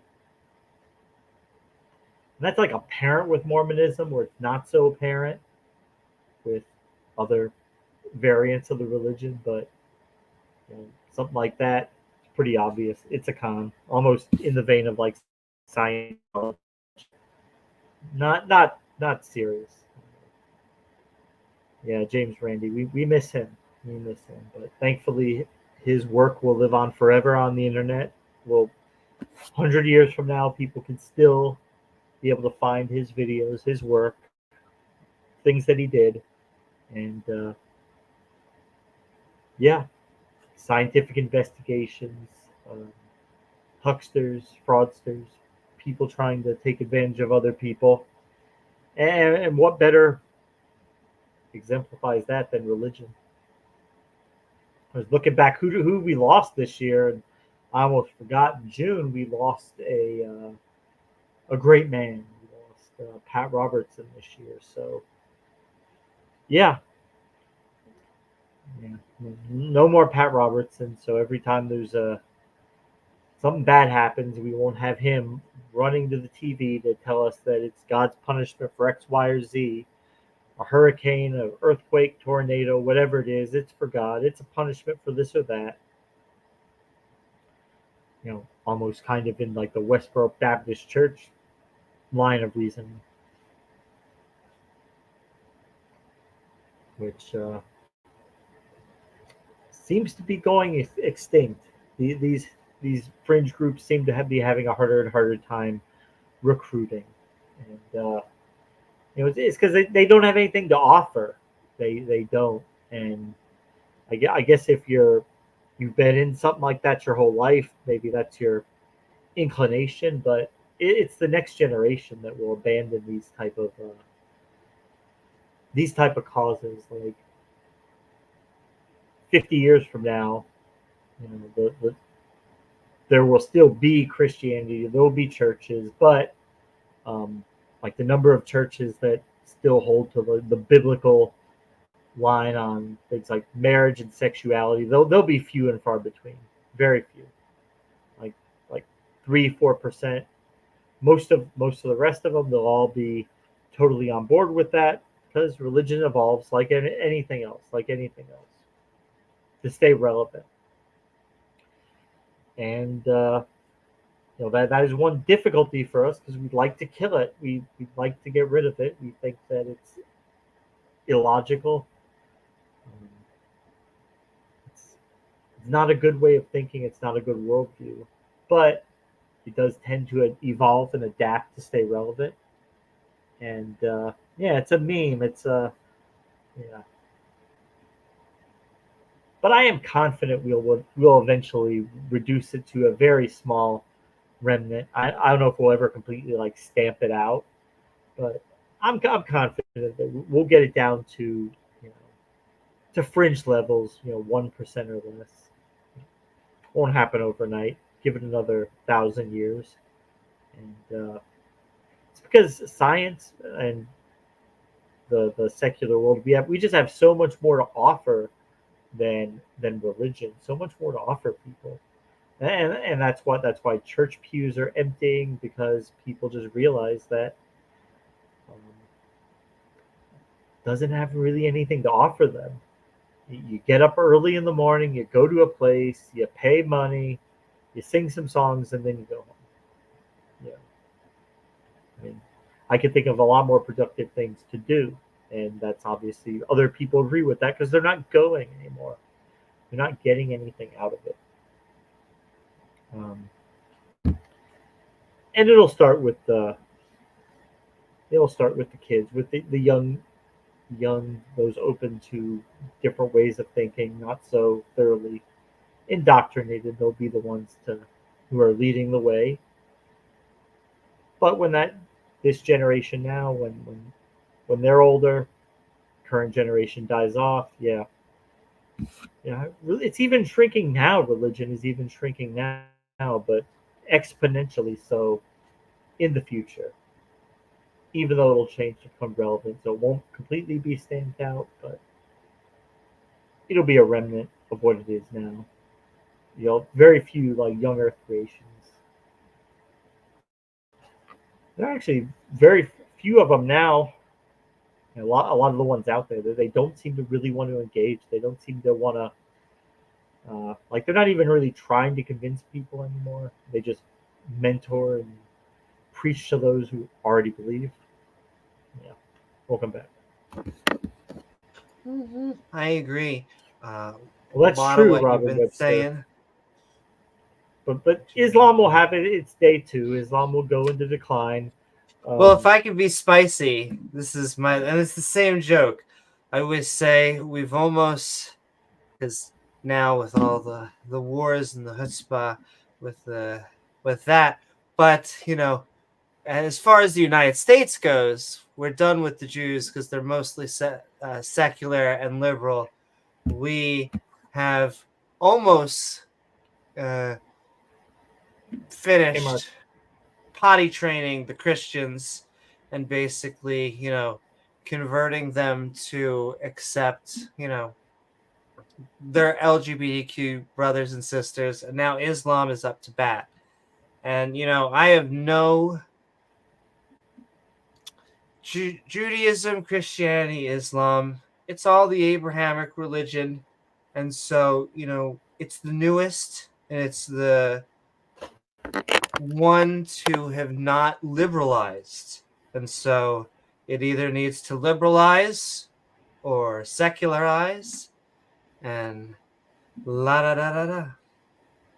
Well, just like all the rest. I mean, it's been used as a control mechanism to control people in the Middle East, to keep people so busy following the tenets of this religion they don't actually think about this life that they have. There's so many people in that parts of the world just living with next to nothing, banking on going to paradise and getting this reward afterwards. If you just do all these prayers and pilgrimages and you do the hokey pokey and you turn yourself about, and then you get to go to heaven when you die. What's probably going to happen over there? What I think. Yeah, I'm not a big faith. I'm not a big fan of faith, and I'm not a big fan of afterlives, even though they give a lot of comfort. I think that oftentimes when you believe in an afterlife and don't have a fear of death, that bad things can happen. You find this at 9/11, and you find this at abortion clinics when they get blown up. And so, terrorism, yeah. Yep. And also, for every person it gives hope to, for every person who maybe it gives hope to, I do think there are people, and I myself have known people who were religious who ended up taking their own lives, and I have to wonder that they probably thought they were going to do something better, that their problems were going to be solved, and they were going to be with Jesus, and both of these groups, the extremist Muslims, the extremist Christians, when they do suicide bombings, you have to understand, or you, me, we, that they actually think they are doing the right thing, and the twisted mentality that the religion, often a fundamentalist strain of religion that has, made them do this horrible fundamental right-wing decision. chicken-eating Baptist. And yes, Beamsy. I used to have, I know you're tagging James, but I used to have a bit. I still have a bit that, you're going to see 72 virgins. Oh my goodness. 72 people who don't know what to do with their mouth. I don't know. Okay. But You'd want 72 well experienced, you would think. it's actually going to be a problem whenever we hit peak oil, whenever that is, and the price of oil will skyrocket because those countries will realize this is basically what's keeping them afloat. That's going to go away, and when it actually does go away, what's going to keep those governments afloat over there? There's really nothing else keeping that region's head above water. There's going to be a lot of people over there who are given enough to stay alive, and that's it. While I will give you an answer. They're going to have to convert to secular markets like we have here.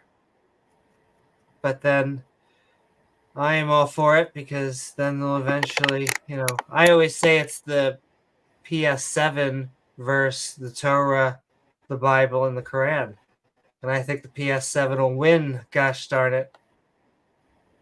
Well, like was it the Matalahunty debate where the Islamic guy is talking about the pods that we'll live in with, oh my goodness, with our movies, porn, video games, and you just live in this little pod and you never have to go out of it. And Matt Deloney was like, hey, that doing drugs, playing video games, watching porn, that sounds great. If that's, you can sign us up where? That's it. Yeah, if that's it, I'm in. I am in.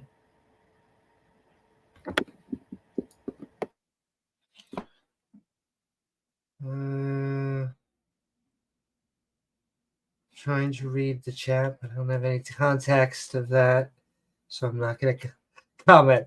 Anyway, we are sending so much love to everyone out there. James, I think it's time for us to get into the opposition. Do it. We are. Oh, and one more shout. Did you find Grayson's channel? If not, you should all go check him out. Like James said, he is a good debater. Like Mark Reid. Woo, what is up? Speaking of which, Leophilius. Woo, where's this video? I checked this guy earlier. He was yo, I know. Like I was telling James, this guy is so triggered by atheists. I don't know why. And I will send the video if anyone would like. We're going to watch it, but just in case anyone wants to see the original, here is this. I'm going to take a sip of Gatorade. Reminds me of, remember in Idiocracy when he first goes into the guy's like living room and guy's watching Ow My Balls, and he's sitting in a chair that's also a toilet, and it's got like a drink dispenser mixed. Basically, you would never have to get off this chair for anything. You could just sit there. Right, yeah. Forever. You don't have to get up to take a shit. You got your toilet built in. You got your drink dispenser built in. You got your Ow My Balls on the TV, and then you're just set. Ow My Balls. Ow. I always like that. That's the first guy you meet, and when he is in his new world, and it's supposed to be the expectation, because he's the first guy. You don't know who the hell he is, that he is an idiot. And then you quickly realize that he's a doctor. Oh, Dr. Lexus. Well, no, the first guy they meet, he's the lawyer. He's the guy's lawyer. Oh, he's the lawyer? Yeah, in trial. Oh, because that's right. He says, I'm going to sue you for ruining my house. You're right. Right. But I knew it was like a fancy job. You're right. I knew it was something fancy. Well, I was watching Out My Balls, and he interrupted me. He interrupted. You're He right. interrupted my show. Yeah. That is a great documentary, though. It really is. Like, we got like all this evidence and stuff, so the judge should just be like guilty. Peace. I still like Camacho. He's guilty. Yeah, he was defending. Actually, I'm in the yeah. I'm in the line. I'm supposed to be getting out of prison. Like, dumbass, you're in the wrong line. You're in the line to go in prison. You need to be in that line to go out of prison. Oh, because I already been in prison, so just gonna go out. But they solve the main. I hope I don't spoiler alert anyone for this, but like, James, did you know that this threat was? I hit the microphone. I'm sure everyone loved that in their ears. But did you know that this has what plants crave? You're even smarter than President Camacho. Oh my goodness! You're gonna use water from toilets? Yeah, water. But yes, out of the toilet. But yeah, water. We're gonna get into it. We are watching from the channel Mask of Science, Abiogenesis Debunked. We will put our loving commentary over top. I'm gonna put it a little bit down. Tell me if you can't hear it, but I want to do that instead of pausing it more.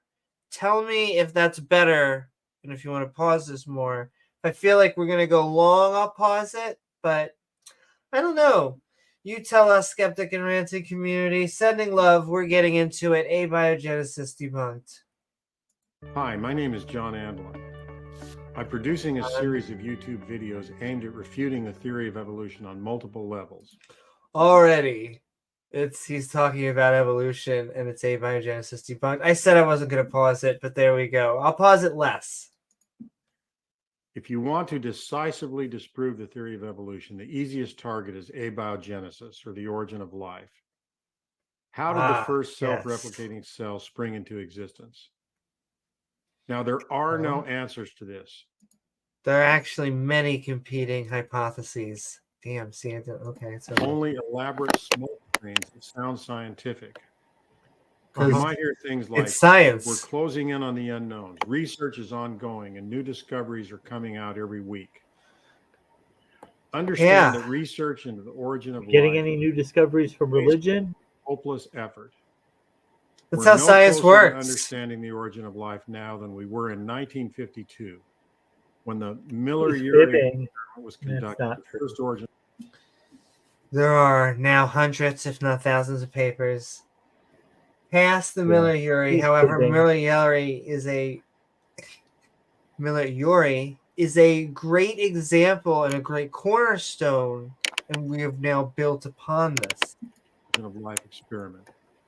In fact, the target's getting farther away because the more research that's conducted, the more complexities of life are uncovered.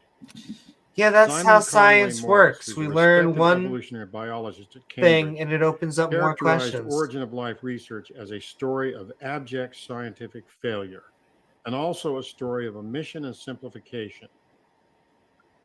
It's important to understand that all origin. That's it. Well,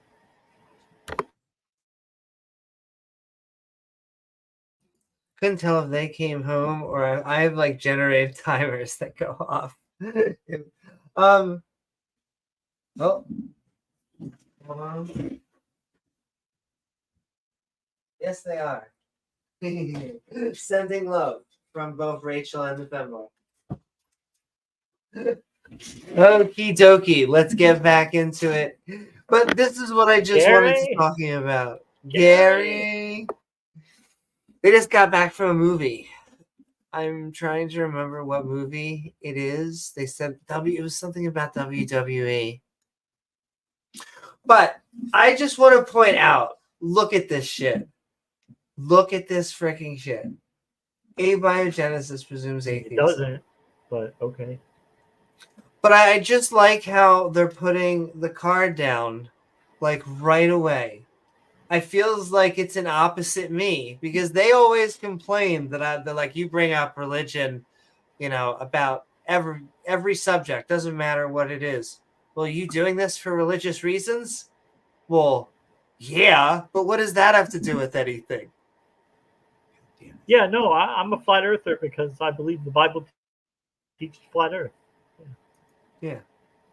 Oh, because it's art. And I have often got the words because it's the special creation. How else could it be the special creation? Because it's not. But sending so much love to the Sinister Purpose. I love the Sonic 2 and Phantasy Star 4 on the Abiogenesis. Goddamn. Listen, I love Genesis as well. Sending so much love to Sinister. That is true. It is a fantastic play. And I also had a Super Nintendo at the time. I guess it was a Supernatural Nintendo. Yes. I like the new Sonics as well with Jim Carrey. They actually do a good video game movie, ladies and gentlemen. All right. Abiogenesis presumes atheism. He's laying his trap card down right away. Origin of life research is unscientific for a fundamental reason. Why? All theories begin with the pre-drawn conclusion that abiogenesis occurred through purely undirected means. Now, this is a fatal flaw of scientific logic. No, it's just the inanimate material became animate. If you'd like to put forward your hypotheses, please tell us why. A study of Or chemistry how. doesn't lead to the conclusion that biologic systems form by chance. People believe in abiogenesis because it's essential to the theory of evolution. So let's stretch our imaginations and make conjectures. Abiogenesis is a religion. That's wonderful. Listen to this statement by Richard Dawkins. Darwin solved the big problem. The apparent design of living creatures is the really big problem, and that was really compelling. Before Darwin came along, it was very difficult to be an atheist. The origin of everything, the idea that God just started it off, the idea that God sort of, so to speak, began the process of evolution and then sat back and did nothing, that's very unpersuasive because having got rid of God for the big problem, which is the apparent design and diversity of living things, why would you smuggle him in for just a little problem right at the very beginning? So you see it just seems like there is less complex organisms underneath, and with each layer, there's more complex organisms. Why is that? Is it Satan, James? I'm pretty sure it's Satan. It's gotta be. The ultimate goal is not the pursuit of truth. It's to explain everything within a worldview of materialism. And if any of you doubt what I'm saying, ask a proponent of abiogenesis how it could possibly be falsified. If you present any challenge, it'll do an experiment, try and create early life conditions, be countered with the hope that someday we're going to figure it out within a paradigm of atheism. We just haven't worked out all the details yet. So how do evolutionists address abiogenesis? First of all, its importance is minimized through gross oversimplification. It's commonly believed that evolution has been scientifically documented, and the origin of the first cell is just a minor detail. It just hasn't been fully worked out. And secondly, if you press the issue, biologists will often divorce themselves from abiogenesis entirely. They get divorced? They'll say that evolution deals with how life changes, not how life originated. Yes, that is true. I remind you that the title is Abiogenesis Debunked, not Evolutionary Theory Debunked. However, this is what they all want to do. Like, it's really not about abiogenesis. It's that they don't like evolution. Proxy war. I know. And you know what's the weird thing? It's like a proxy of a proxy. Because they normally want to talk about evolution, but they can't. And so they go after abiogenesis. But really what they want to talk about is Jesus. They do that with the big. They want to go back to the Big Bang and then try to look what happened before.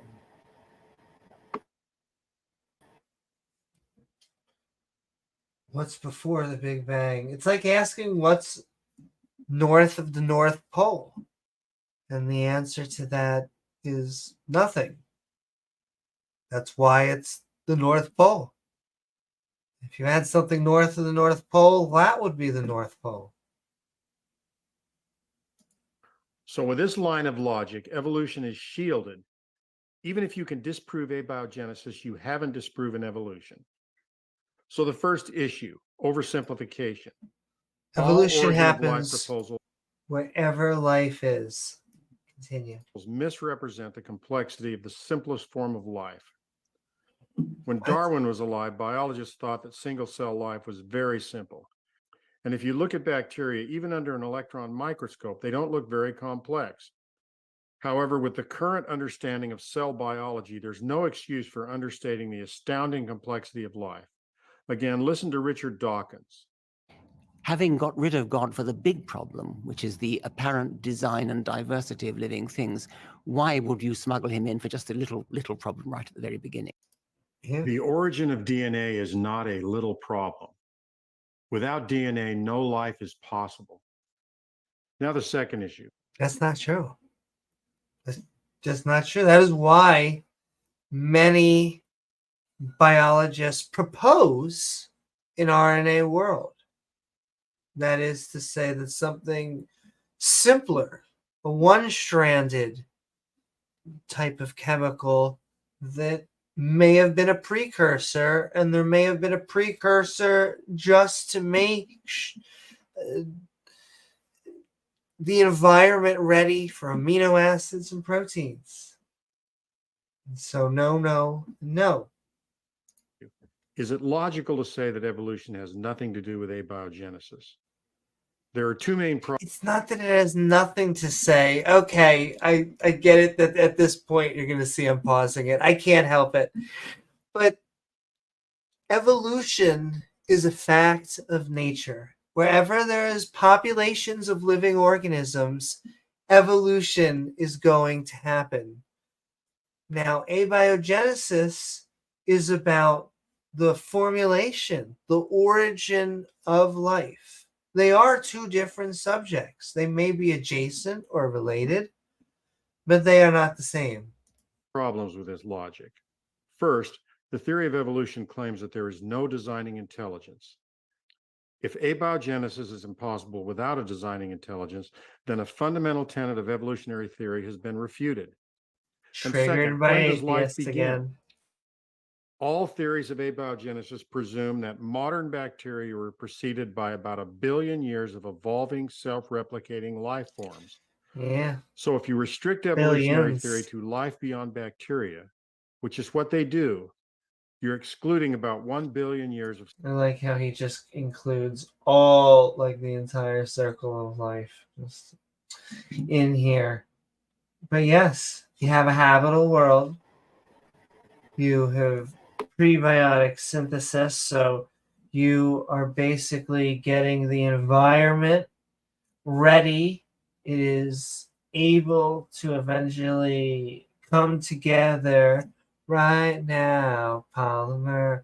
And then you basically have cell walls. And when you have cell walls with replication, I would say over here, you could have things in clay where you are having things like crystallization, which are self-replicating, that can start to get the process started. We have that with carbon. We get up to here, and then you have our latest common ancestor. Supposed evolutionary history. Now, when Darwin proposed the theory of evolution, he stated that evolution could be refuted if it could be demonstrated that a system existed that could not have been created by numerous successive slight modifications. Modern bacteria, which are the simplest known life forms, clearly meet this challenge. First of all, even though viruses are the cutoff point, I would still say they're even smaller and simpler than a bacteria. And a bacteria is the most simple that we think of, as in here's a bacteria and here is us. But it's had 4.5 billion years of evolution. This is a tiny little machine here, ready to survive in a modern world. And to think that this is simple is a little bit... I'm not going to make that joke. You could do it in your head. Well, you can do it anyway. Yeah. Bacterium could not have been formed by gradual improvements of simpler precursors. Based on experimental biochemistry, there are no precursors that could have been viable and self-replicating. No precursors. In other words, a not bacterium true. is irreducibly complex. Oh, look at that, ladies and gentlemen. If you had that on your creationist bingo card, we can just check that off. Yes, and I like how I just realized it's staring us in the face. It's the Bacteriophyllum. It is like the textbook creationist of irreducible complexity, saying that this little tail here, which is a motor, I know, B.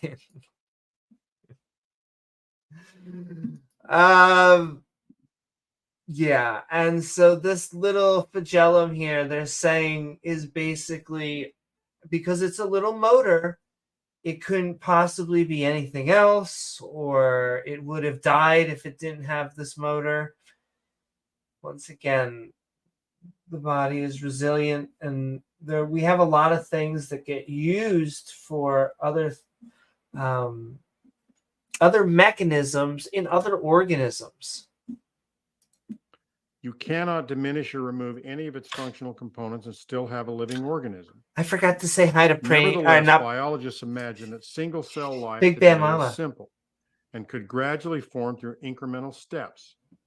The thing about Darwinian evolution is that it starts from simplicity and builds up to this prodigious complexity that we see in the living world. There is no such thing as simple life.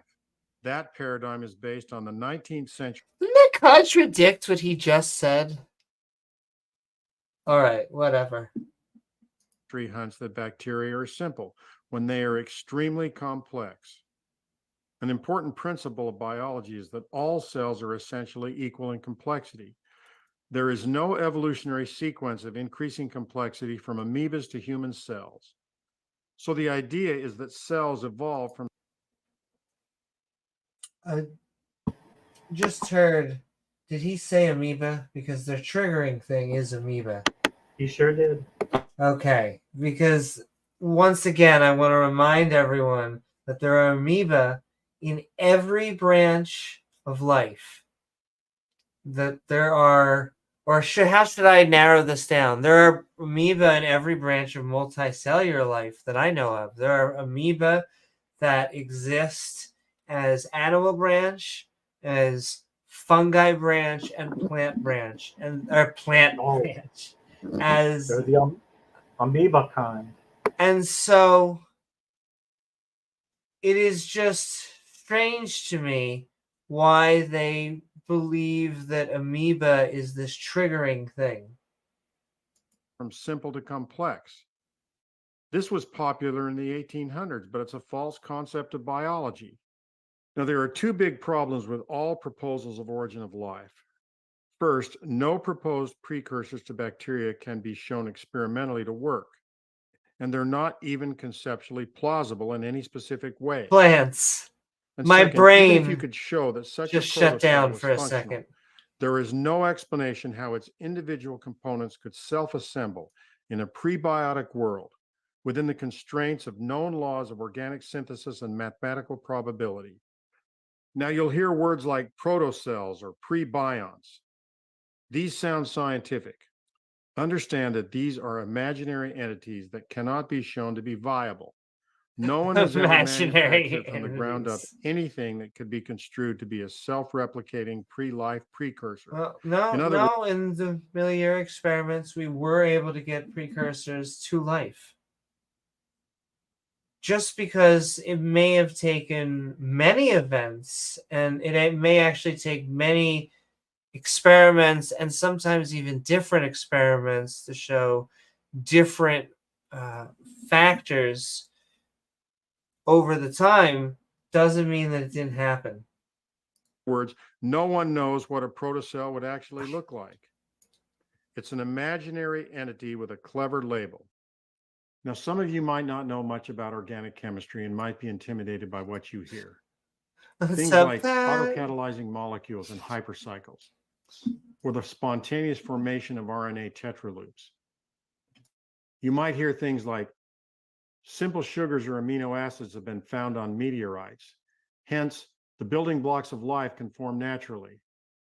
Understand that that was another thing when I was looking into this, that there have been meteorites that have found at least the basic building blocks of life. They're like, show us new discoveries. And then they are like, well, about those new discoveries. These observations don't provide any insights as to how life could have formed in a prebiotic Earth. Now, it's imagined that if the building blocks of a protein can naturally is he form too and low? make up, Should I turn him up? Protein can be built.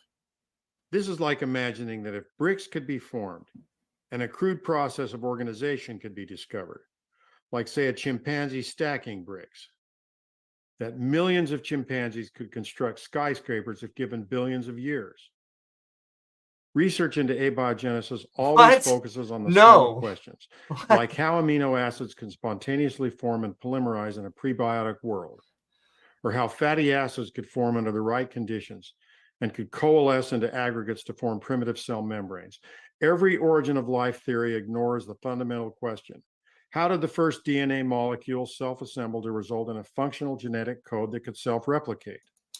There are many competing hypotheses.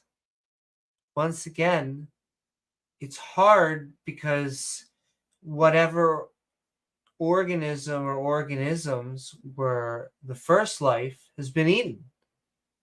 And so the fossil record that we have is from things that, as the name entails, have been fossilized, and it has to be under sometimes perfect conditions to create a fossil. Now, that doesn't mean that we can't do experiments that once again try to create the early world, the early Earth, and try to see if this type of chemicals, if doing this type of emitting energy like Miliuri with lightning zaps, and what is up, Foul76? What's with the contradicting tags? What are my tags in what's it called? Pagan, Christian, Atheist, English. I don't remember putting, well, I guess we are in English. I don't remember putting that one, but Pagan, Christian, Atheist. Yeah. I mean, Abiogenesis Debunked. I mean, in fact, this guy is at least 2 or 3 of those are Christian and Atheist. You know, this guy is a Christian, and like a good chunk of his video, he's triggered by atheists. Like early on, there's like a slide where he calls abiogenesis presumes atheism right there, and then he calls it a cult. Really? Or a religion. Well, you like it when they use religion that way. Indeed. Maybe fun in Christianity is contradictory. It most certainly, well, religion and fun is often contradictory. Sometimes, like, there's some fun holidays. Once again, dressing like a lovely elf today. But generally speaking, it's not as much fun. And it wasn't, especially hundreds and thousands of years ago. They've had to be, I keep on saying potty train. That's a nice way. Christians still come to me not to do the agenda and all that. They're like, we don't throw LGBTQ people off like buildings and stuff. And they're like waiting for me to clap, waiting for me to pat them on the back. How nice of you. Hey, if you read the book, it actually says stone us to death. But like, I guess you're just angry that Sarah and Sally are getting married now. It's kind of simplified, but whatever. Oh, forgot to give a shout out to the Pope. What a random statement, because they don't really have a good track record. But they're starting to, what the hell with LGBTQ? They are starting to. It's like this weird half ground where they're starting to bless ceremonies. It's supposed to like emphasize still heterosexual marriage, and yet they can bless, different lesbian and gay weddings. So it's a step in the right direction. Once again, not a fan of, as Bill Burr would say, the passing around of specific priests like at SeaWorld. However, credit due where it is, because it pisses off a lot of the, fundamentalists. Yes, they can now bless same-sex marriages. Yeah, and listen, I would like all religious people and religion to liberalize. I'll keep on saying that, because I think that's the only way it's going to survive if you are a religious person. And it ends up they end up using all the fundamentalists to just be a dick and not believe science. What a great combo. But let's get back into it. Keep on tagging us at James W. and Amy Newman, and we'll show your comment on screen. And if it's a question, we'll try and answer it. But abiogenesis debunked, supposedly. DNA is a complex code that requires very complex enzymes to form. Specific enzymes can't be created without DNA. So in the case of the origin of DNA, you have an enormous chicken and egg dilemma at its heart. Besides this, ribosomes are needed to create enzymes. And all of this must take place within a functioning Where cell. the RNA world comes in. Once again, there may have been other factors to set up an RNA world, but to look at DNA, to look at the product now and go 4.5 billion years. This is how could it have come about? I can't imagine it. But we've looked in the fossil record. It goes. Fossil record. I know. Well, that's where Satan plants everything. Cell. All components of a cell, which include ribosomes, DNA, RNA, and enzymes, these are all biologically inert and are useless outside of a functioning cell. They all require each other to form. Now, even if these could luckily form outside a cell, they would be destroyed by denaturation or ionizing radiation. So there is no such thing as chemical evolution, because molecules... because we have a complex system now that cannot exist now without a cell body. Therefore, evolution does not exist. By the way, I want to bring everyone back to the subject, which is abiogenesis debunked. But he just can't help himself, James. It's their Vietnam. Once formed, tend to degrade over time. Furthermore, there is no known force that propels molecules towards life. But even if you ignore all of these necessary integrated systems, no one has explained how a DNA molecule... Even though they form on an asteroid, they've been found here, but they haven't been found here. Okay, whatever. Formed by chance.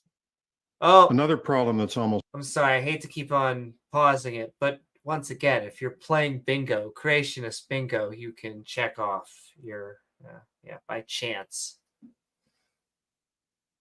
always overlooked is that for simple molecules to self-assemble into more complex molecules, specific parameters must be met, including things like temperature, pH, concentration gradients, the correct solvents, pressure, and oxygen concentrations in the atmosphere.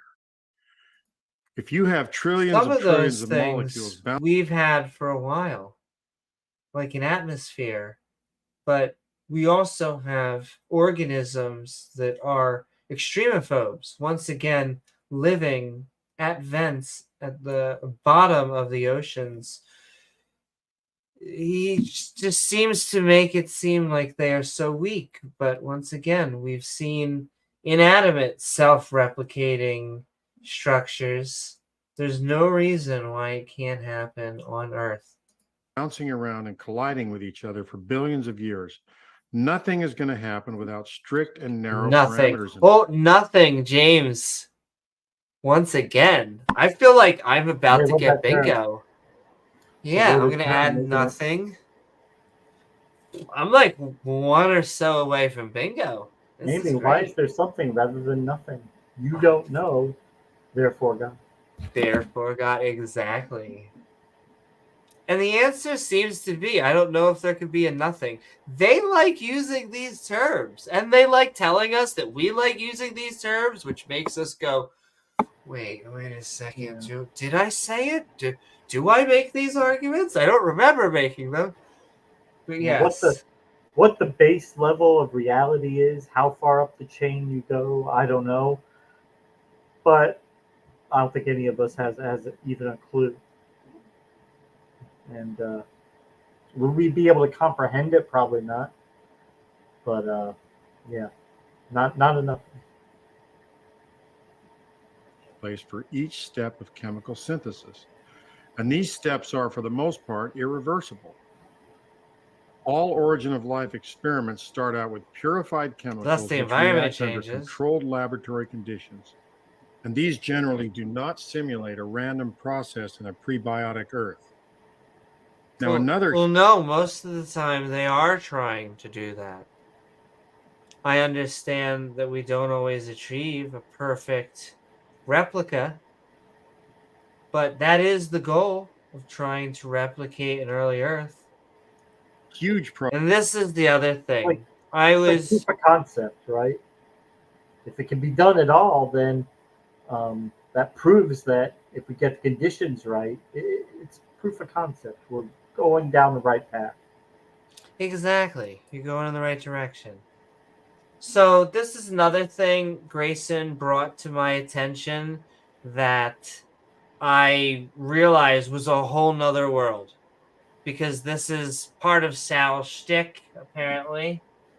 And, it's all about chillarity, which is about having something be a mirror image. If you have chillarity, it just like our hands, though our hands are actually not, because it's not perfect, and then we're going to talk about my favorite, anything with homo, but homo chillarity. And this tends to be the creationist shtick. Problem that's rarely addressed is chirality. Chirality. This refers to the configuration of specific molecules, the right or left-handedness of sugars, amino acids, and lipids. And these are all essential for living cells. None of the molecules formed naturally that are necessary for life are homochiral. They are all equal concentrations of left and right-handed versions. There could be good explanations for this. Once again, homochirality means the opposite of our two hands.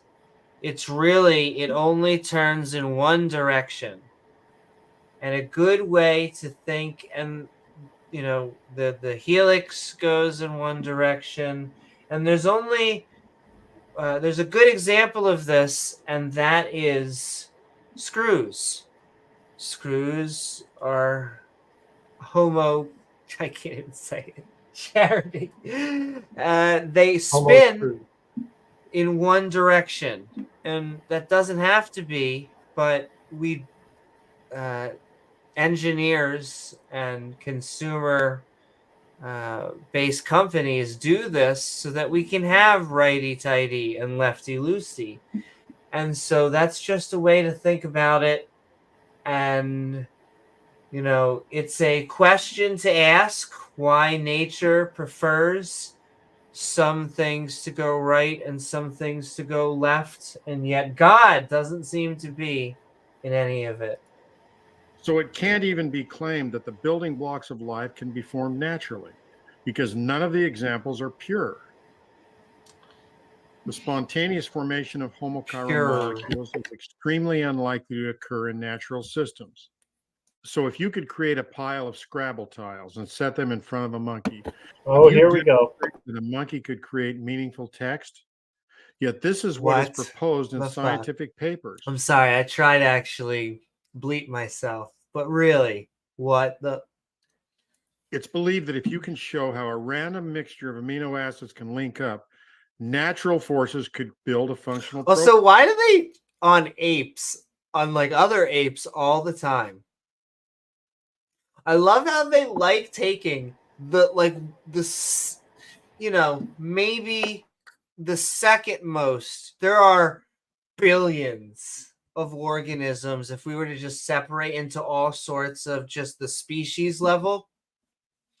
And yet we take like the one that we share in common with, and it's just like to the right or the left adjacent of us. And we just love shitting on, and especially monkeys. You're telling me that I'm related to a monkey?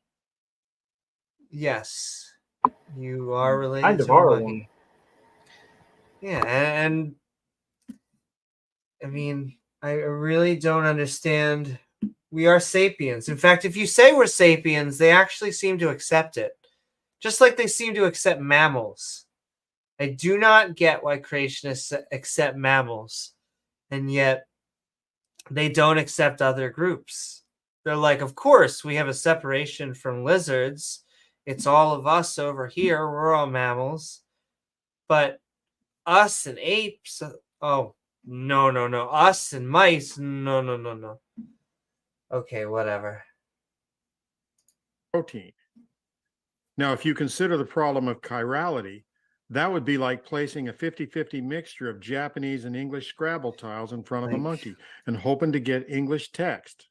No, it's not. The problem of chirality is sometimes addressed by supposing that maybe RNA could self-assemble next to a deep-sea vent or on the surfaces of clay, which can be shown to be a template for creating more left or right-handed molecules. However, the mixtures are still not pure, and complex molecules capable of life are not possible without 100% left or right-handed molecules. Also, if you restrict the environment for generating life, you're restricting the number. Once again, he is bringing up some reasons, once again, like why it goes in one direction or the other. Basically asking why it is a boy band. It leans in one direction. Tip your waitress, folks. Number of trial and error opportunities to create meaningful molecular sequences. It's nevertheless claimed that if you can imagine an environment that shows some possible template for forming RNA or proteins under certain conditions, you've solved the problem. No thought is given as to how specific molecular sequences could form to result in meaningful information. Now, in considering the origin of single-cell life, a fundamental question needs to be addressed. What is the smallest possible hypothetical self-replicating cell? Well, we know that viruses replicate. Yes, they have to use another organism to survive. However, there's no reason to think that there can't be other organisms that would be that small. Morowitz, who is a Or respected smaller. biochemist, addressed this issue. He concluded that if we stretch our imaginations to the maximum, perhaps a cell could be viable with the following components: a protein lipid cell membrane, a DNA molecule 100,000 nucleotides in length, 4 messenger RNA molecules, 3 ribosomes, and various enzymes. Now, he commented that this appears to be the bare minimum for a functioning self-replicating cell. In other words, based on experimental biochemistry, no life is possible that is simpler than this hypothetical cell. Now, this hypothetical cell is about 1/5 the size of the simplest known single-cell life, Mycoplasma genitalium. And by the way, that Ooh, organism you have my requires a living attention. host to fully meet its metabolic demands. So let's look at individual components of this hypothetical cell. DNA, 100,000 units in length, has a 100,000 unit molecule of DNA in any sequence ever naturally formed from inorganic matter. No, that's not how it works. You would start with something very simple, and then it would slowly gain complexity. To just think that it would start with 100,000 is actually how creationism would work. You would just boom a complex organism. And what are the number of specific sequences that would have to occur for that DNA molecule to be functional? If you look at humans and bacteria, the amount of concordance of DNA is about 7%, or about 7,000 nucleotides. Now, the number of combinatorial possibilities of 7,000 nucleotides of DNA is about 10 to the 35,000th power. And consider that all of this would need to self-assemble under perfect conditions, temperature, pH. Wait. Us and bacteria have 7% in common, and he's just like, but yeah, well, what's about a common ancestor? I mean, yeah, God. Yeah, and they never offer any answers. Concentration gradients, etc. Now look at messenger RNA. You have the same problem. And then enzymes. These are all composed of hundreds of amino acids in specific sequences, all homochiral, all left-handed versions. And then ribosomes. These are complex organelles composed of homochiral proteins and RNA complexes in specific sequences. Now, all of Therefore, therefore evolution is not a fact about reality. Once again, why they are chiral, why many things point in their specific direction, we don't know. In the lab, it creates 50-50. And yet, oftentimes in nature, it points in very specific directions. this would need to occur within a limited time and space, within the confines of a cell membrane. Typically, mathematical challenges to abiogenesis are addressed by imagining that trillions and trillions of molecules are combining and recombining every second in a huge ocean for billions of years. Oh. This can't be applied to the origin of a cell because any lucky molecular configurations are going to immediately be destroyed or will keep polymerizing into something else. So to summarize theories of abiogenesis, the current belief is this: Because they would. blocks of life were created through random interactions of atoms and molecules over millions of years. And some of this can actually happen, although it's very unlikely that homochiral molecules could have been created. And then these building blocks gradually homochiral. It's true because it says that these type of chirals can't actually exist. If you look, it says no homochirals.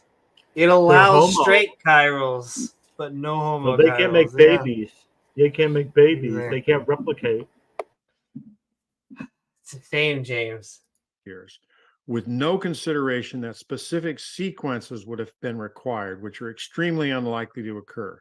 In the case of proteins, it's estimated that only one protein in every 10 to the 77th possible configurations is biologically functional.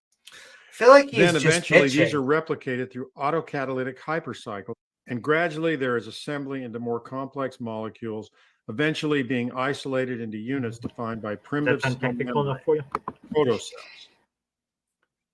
Understand he that doesn't this like proposal protocells. doesn't even meet the threshold of a legitimate scientific theory. None of these entities, such as protocells, have ever been observed or been created. Ask a biologist, what is a protocell? What Sperm. specific Oh, James, hold on 1 second. Okay, you're oftentimes just holding on for. But a protocell, once again, we were trying to form the basic building blocks of life. And then you can often build on something, having cell membranes and basically the prerequisite for the life that we know today. Why can't... they just keep on having double strand, which I get it. Double strand is what we're used to. I have a double strand squishy stuffy somewhere, but it is possible to have single strand RNA, and it is possible to maybe even have other self-replicating forms of life. We need DNA because we are made out of DNA. But to then make that a universal, and also to then say that's why abiogenesis didn't happen and that's why evolution isn't real, just a non sequitur. is it made of? And how could it... and we are also about to be at the end of the video. So with that reminder, we're going to open the open mic. We got Tsumami out there. What's up, Tsumami? And James, you have to go to bed early? I do. Yeah, unfortunately, I'm working in the morning. Okay, so I will do a timed version of 30 minutes for an open mic at the end of this, and that'll be it. Are you okay with that? Or... Yeah, I'll try to hang on. Okay. Tell me as long as you will, and because I don't want to put past your work either, because that... Continuously form in a prebiotic earth. And how does it reproduce? You won't get any answers. But remember, the prebiotic earth had different conditions in billions of years. Yeah. Another thing Where did that God triggers come from? I'm not going to get any answers on that either, are we?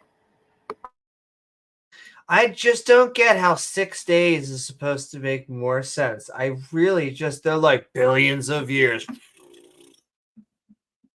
Yeah. Time is the god for the atheist. That's right. We worship time. They worship time, yes. Understand that the heart of true science is skepticism, but this is the opposite. This is nothing but wishful thinking. Now, if you're tempted to believe what's being claimed, consider Seems to be what happened. There are no life forms that are simpler than... Once again, that is bullshit. I know that in many definitions, we do not classify viruses as life. However, they have many of the conditions that we would consider life still, like replication. And thus, you can imagine other organisms that were like them and maybe had a cell body that were just that small. All life requires DNA. Yeah, all life requires all of current life on this planet that we know of right here with DNA. But there could be other ways, and there's good evidence that it has not always been a DNA planet. There is no proposed way that DNA could form in a prebiotic world. That's just bullshit. There has been the Miller-Urey experiments, and that was like a keystone that we have now worked on. That's why he goes after meteorites and all this, because we actually have gained knowledge since then. A bacterium. If abiogenesis did occur, all the life forms that led up to a bacterium over about 1 billion years became extinct. The next point, every form of life today requires DNA, and no one has any proposal how a functional DNA molecule could form through undirected means. No Think one. about Except the this number of guy. possible combinations of just 100 nucleotides of DNA. 10 to the 60th power. That's about the number of elemental particles in the solar Big system. numbers. Every origin of life theory presumes the pre-existence of a functioning genetic code that came together by random interactions of molecules. In other I think words, I was saying this right to James right before.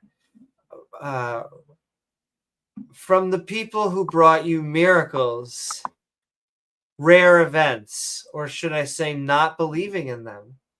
Like, they believe things that defy physics, but when you show something that can happen, but it just is at a really low rate, they're like, can't happen. No, it can, statistically. Look at the number. Is that a 0? That would be like winning the lottery 20 billion times in a row.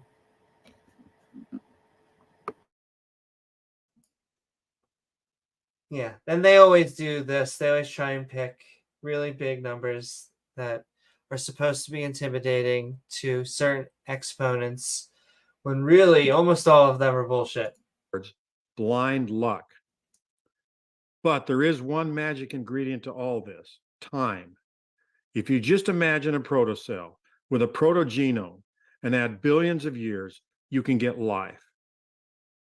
Now, if I can make a comparison here, in the movie Back to the Future, what was the one thing that made time travel possible? All right, we're at the end of the video because he kind of goes off the rails here, and we were gonna get a what's it called for it, and so I'm gonna like pause it I'm gonna mute it and put on subtitles, and like just go over because he's talking about the flux capacitor, and this is nothing really to do. This is a great movie, but 21 gigawatts or 1.21 gigawatts. but it has nothing to do with what he's talking about. It's literally like he's trying to have like a slam at the end, and he's just trying to say like we worship time. To life, all we need is 1 billion years. Yeah, see, he's just going after time. He's complaining about time again.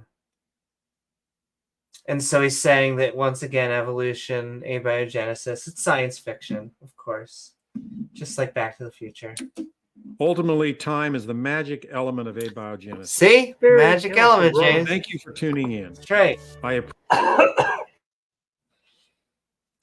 There we go, ladies and gentlemen. Fuck you. There was Mask of Sciences, Abiogenesis Debunked. Basically. James, all of the wisdom, I just, I feel like we mind it. I mean, it's just amazing that this guy actually went for the atheist card, because normally they get upset that I talk about religion when we're talking about, they're like, why evolution isn't wrong, or why evolution is wrong, and I'm trying to defend why, it is the cornerstone of modern biology. And well, sending so much love, and God does work in mysterious ways, and there is no Yahweh. But with that, I'm gonna send into the open mic because I know James has to go to bed soon. It out. So if you would like to join the panel, and what I'm gonna do, if no one joins in the next few minutes, then we'll head out because it is 2 a.m. here. However, we'll be back it's tomorrow probably night too. Yes, because we're gonna have a modern day debate. Woohoo! All right, we have Mark Reid. We are gonna bring him on. We got him. And then you get a line. I'll get he may be our last one for the night, because and we got Sinister. Porpoise. All right, we're going into it though.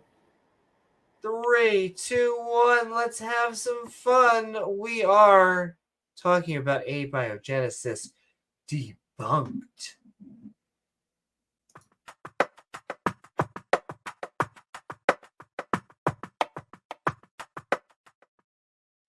Woo! What's up, Mark? It is lovely to have you on with us. We are Skeptic and Ranting on Abiogenesis Debunked. I don't know. Do you feel? Do you no longer believe in evolution? Do you no longer? No, and plus he wasn't debunking evolution. I don't know. It's kind of like, well, if you're going to demonstrate that our theory on abiogenesis is wrong, first we've got to have a theory to debunk. Essentially, we've got to have a working model that we're saying, hey, this is the way that it works, or this is the process that it started. So it's kind of like, well, he's basically saying, well, I think these hypotheses don't work, but not really giving any reason besides saying, hey, it's a really difficult process. So we don't even know whether any of the models of abiogenesis are in fact correct. But you can't get to God by disproving something.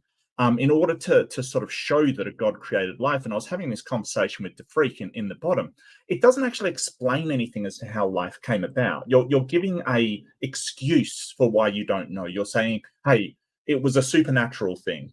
Well, yeah, but how does that work? How should we investigate that? How do we show that that's true? How can we make a hypothesis on this to disprove it? We can't, and that's the problem. Karl Popper, who did a lot of sort of philosophy of science stuff, basically said that an unfalsifiable hypothesis isn't one that even should be realistically considered. So all of these hypotheses that we have, like thermal vents, like amyloid world, like RNA world, primordial ooze, all of them, there's certain ways that they can be disproved, and that's great. We can show which ones aren't correct, and the one that will stand up to scrutiny and basically survive that falsification process is the model that we will use. So, but the problem with the God hypothesis, saying, hey, well, God did all of this by just doing it somehow, we don't know how, is that in no way it can be falsifiable. So Karl Popper is right that any unfalsifiable explanation isn't even worth considering as an explanation, because I could say, hey, the magical Blarney stone of Fable Island created all of life just by turning 360 degrees and supernaturally causing all life to spring into existence. There is no way to falsify that. And you could come up with billions of explanations, all of which are unfalsifiable.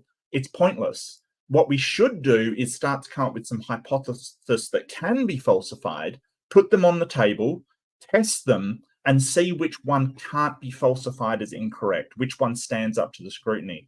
So he's basically trying to transfer this, well, because we don't have a hypothesis on abiogenesis, then evolution can't possibly be true. No. Sorry, a theory on abiogenesis. We can't. Evolution can't possibly be true. No. That's sort of like saying, hey, if you don't know who built the plane, it can't possibly fly. That's silly. Or you don't know how the plane is made. You can understand flight mechanics without understanding how a plane is built.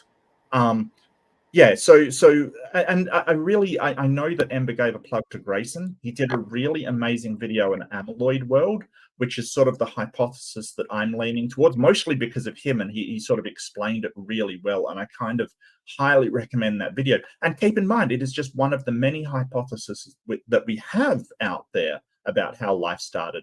Nobody is sort of saying, hey, because we've got these hypotheses, it must have been natural or we must know. No, it's just, we're just trying to find out. And in order to do that in science, we've got to make these hypotheses. And there's a ton, as you've said, Amy, there's a ton of them out there. And if I may say, the Amy Lloyd hypothesis, I feel like it's just got something great for it. I don't know what it is. There's just something about that. Well, it solves many of the problems. Well, yeah, it solves many of the problems mostly did it. And that's the one he was talking about on clay kind of thing, but it solves a lot of the problems with it being sort of water being abundant and a whole load of problems that it solves. Do we know that for sure, that it's the correct one? No. But strawmanning the whole field of abiogenesis, like you said, like saying, hey, the cell's so complex. Yeah, but it wasn't always. You know, that's the whole point. You're sort of strawmanning it by saying, hey, it's this level of complexity. But back in that time, it may not have been. So you can't just strawman the entire field. It's really interesting. And Grayson pointed this one out as well, that even James Tour, who has been the leading proponent against abiogenesis, Dr. James Tour, even he said in the I believe it was at Cambridge, the dinner that he had, he said, we will probably find a natural explanation to abiogenesis and say, oh, that's how God did it. So even Dr. James Tour thinks we're going to find a natural explanation. He just will believe that's how God carried it out. Just like, you know, people that are Christian that accept the Big Bang Theory, they go, oh, well, that's how God did it.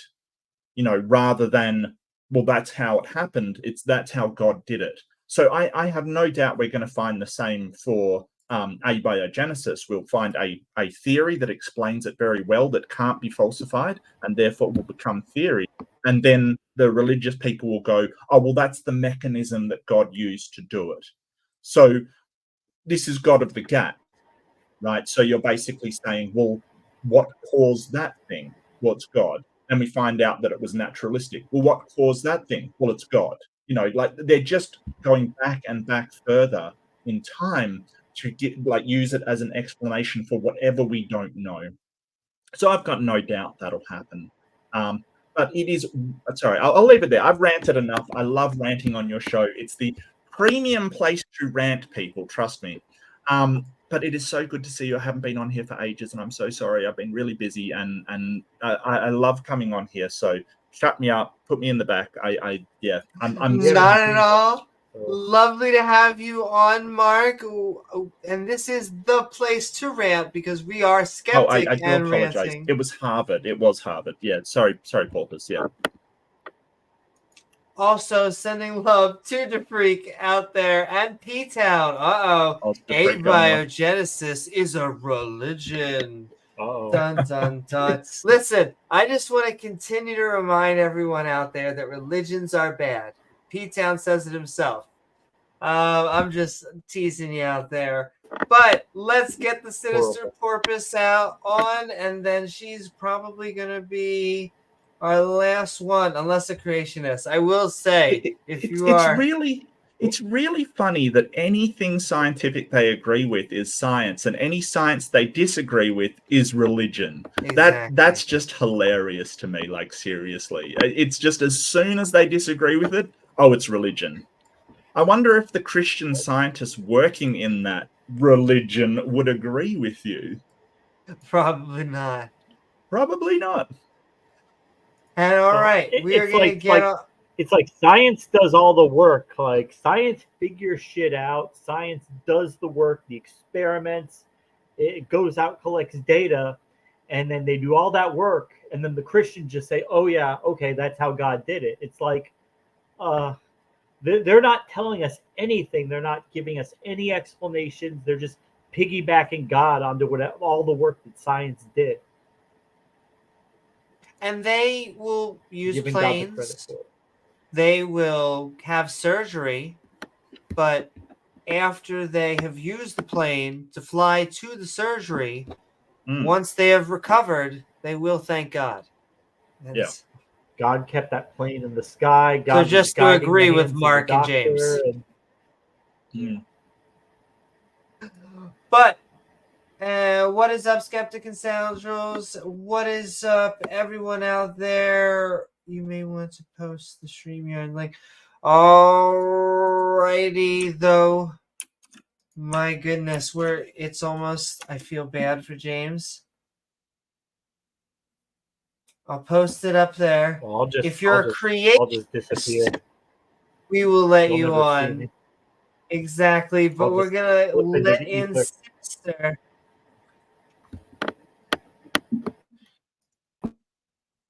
But also, one last thing. Just go check out Mark Reid's channel. Go check out Mark Reid. Send in love. There's a lot of great I'm so debaters proud out of my there. last live stream was Bigfoot Jesus. I was so proud, and Ember was on with me. It was fantastic. Go check out Evers. And go check out Leophilius. Go check out Reading the room. fantastic YouTube content creators and Skeptic. But Sinister Porpoise, we are Skeptic and Ranting on Abiogenesis Debunked. Oh my goodness, we need to tell the scientists. But I don't know. I know, right? But what are your thoughts about anything we've been talking about tonight? First off, are you telling me my parents were being scammed? Listen, okay, they are Mormons are the nicest people. I've met a few of them, and they're sweet. I've had Mormons who have taken me into their house, but like, they have the naivety that I sometimes have. I have to avoid people in the mall because they want to sell me things, and they just we just want to have conversation. And I'm like, no, you don't want to have a conversation. That's why you're here. And you have packets that you want to put on my face or my hands or whatever you're selling.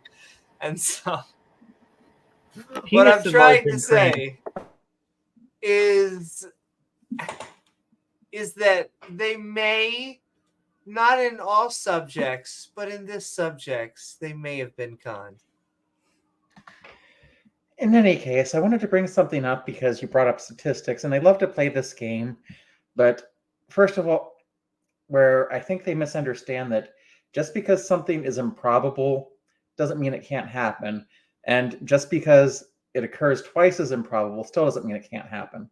I noticed they made the same mistake in the Foundation series Apple was doing, which is really weird because you think Apple would at least have mathematicians to consult on that one, considering it's about a mathematician in the far future, where they made the mistake of saying the phrase repeated luck is never luck. It's like, no, it's just less likely to be luck every time you go down. It doesn't mean it can't happen. So it seems to me, sorry, go ahead. It was unlikely, but how many experiments were running simultaneously on the Earth? Every pocket of ocean water was its own kind of test tube with unique conditions and different things happening to it. So you had all these simultaneously running experiments at the same time, trillions of them probably. So well, might not even have been on Earth. That's the thing. As has been pointed out, all of the components have been found in space. So it could be kind of a hybrid panspermia / RNA world if RNA formed in space. And the Japanese people that found uracil on an asteroid, they hypothesized and they put it out there that it could have been the heating and cooling process needed to form some of these chains.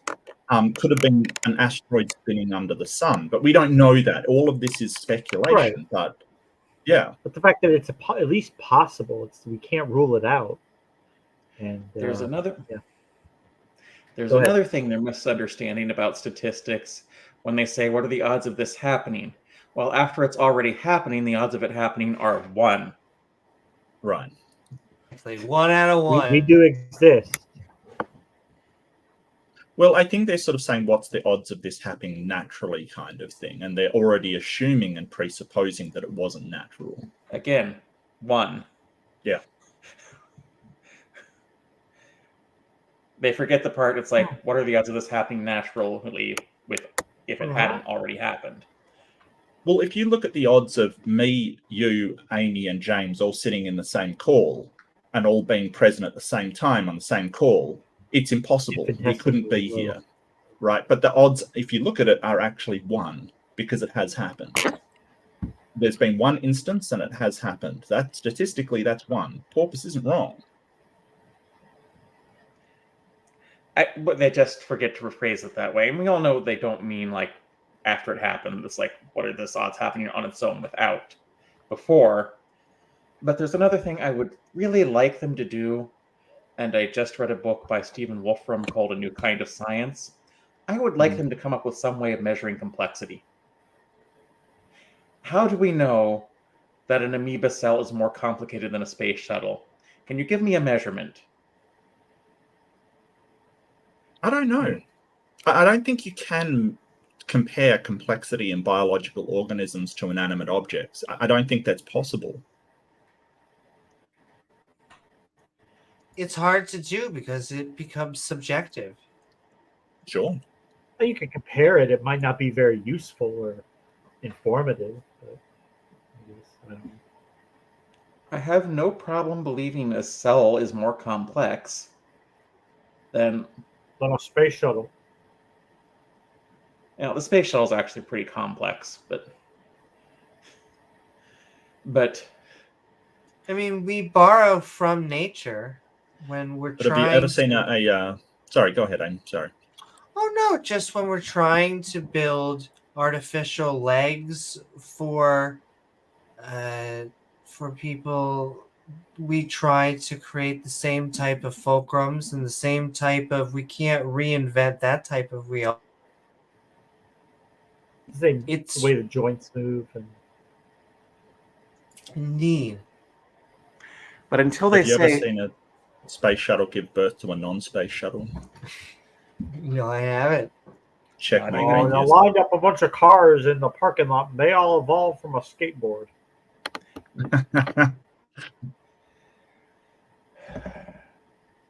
Things creationists say.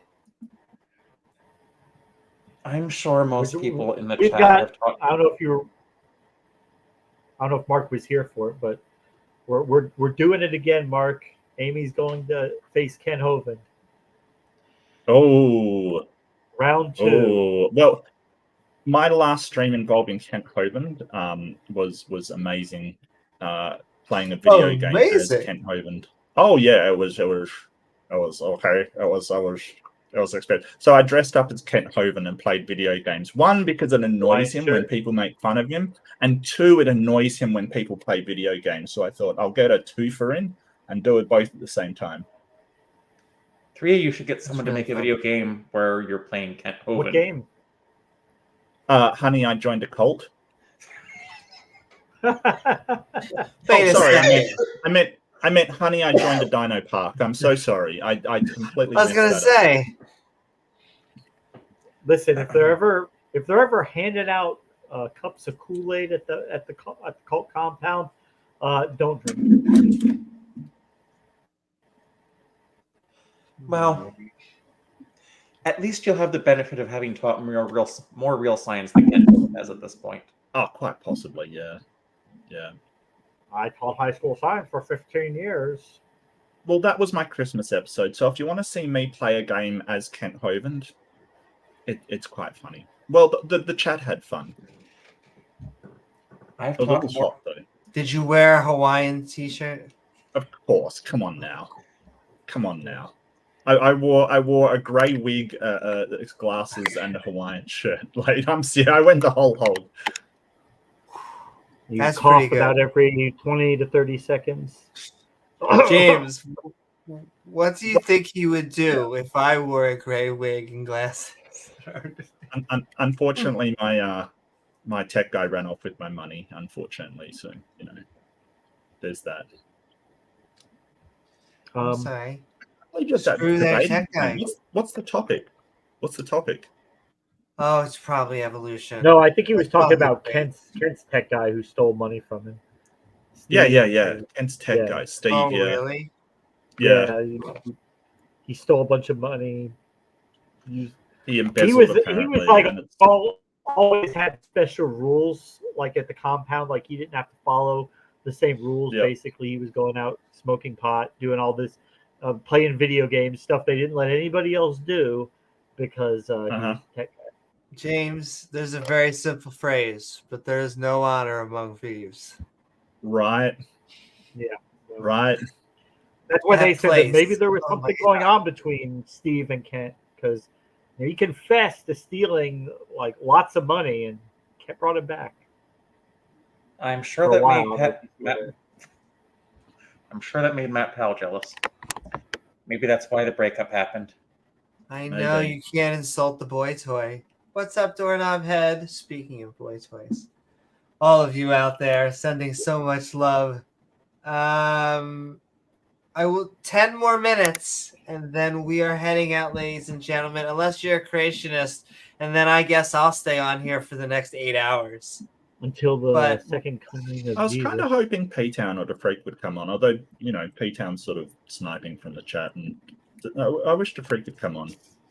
Lobbing Molotov cocktails. P-Town might be mad at me because I wasn't really interested in his proof that the Bible didn't get the value of pyro. When really, you could have just said it was an estimate, and it's not really that big a deal.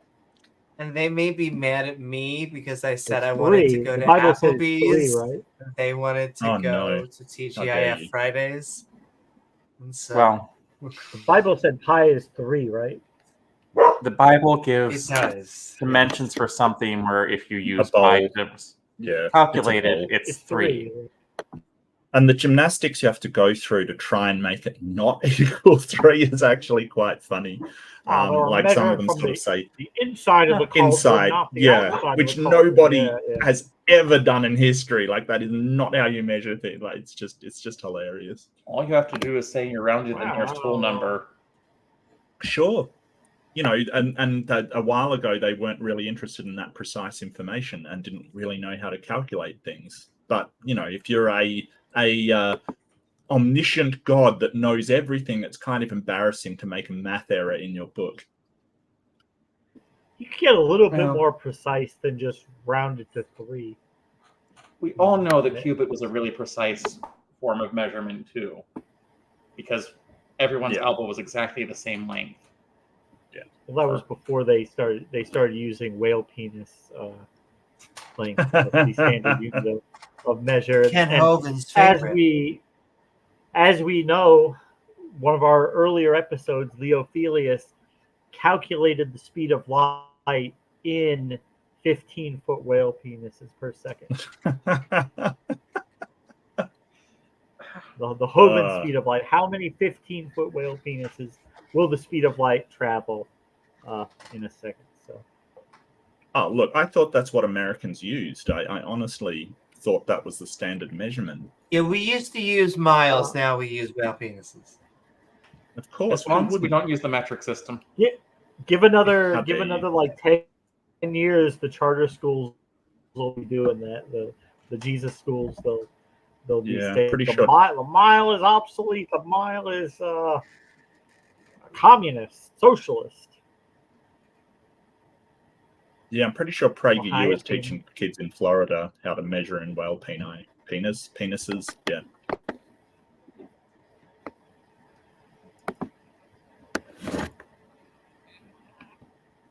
Okay, see a theme. Time there? for everyone to bring their kitty on. Well, the kitty Okay. is just sitting someplace where it's kind of hard to see past her. Not that I need to, but plus I have the most expensive cat toy I've ever bought in my life that she's trying to play with. What's that? Is it catnip made out of gold?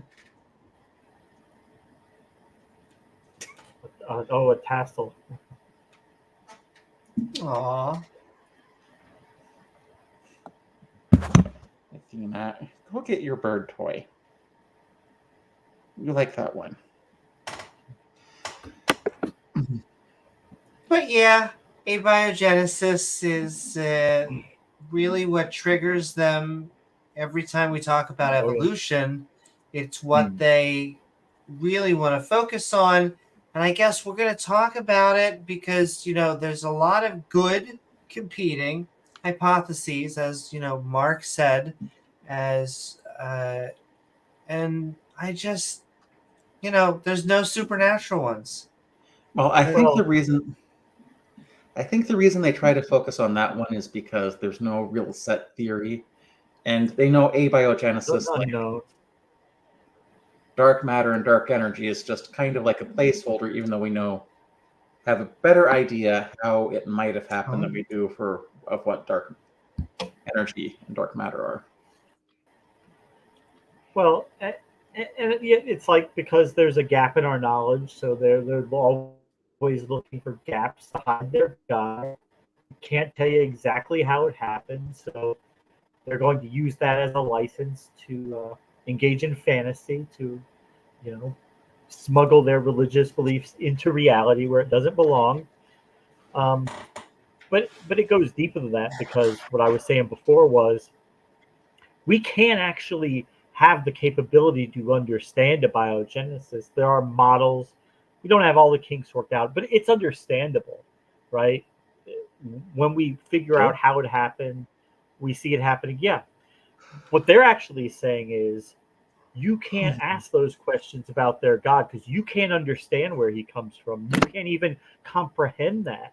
So you can't ask, well, okay, you want to know where life came from? Where did God come from? Well, no, you can't ask that question because you can't even conceptualize it. It's so far, he's so much bigger than you that your brain is just not capable of understanding it. And they don't even understand it.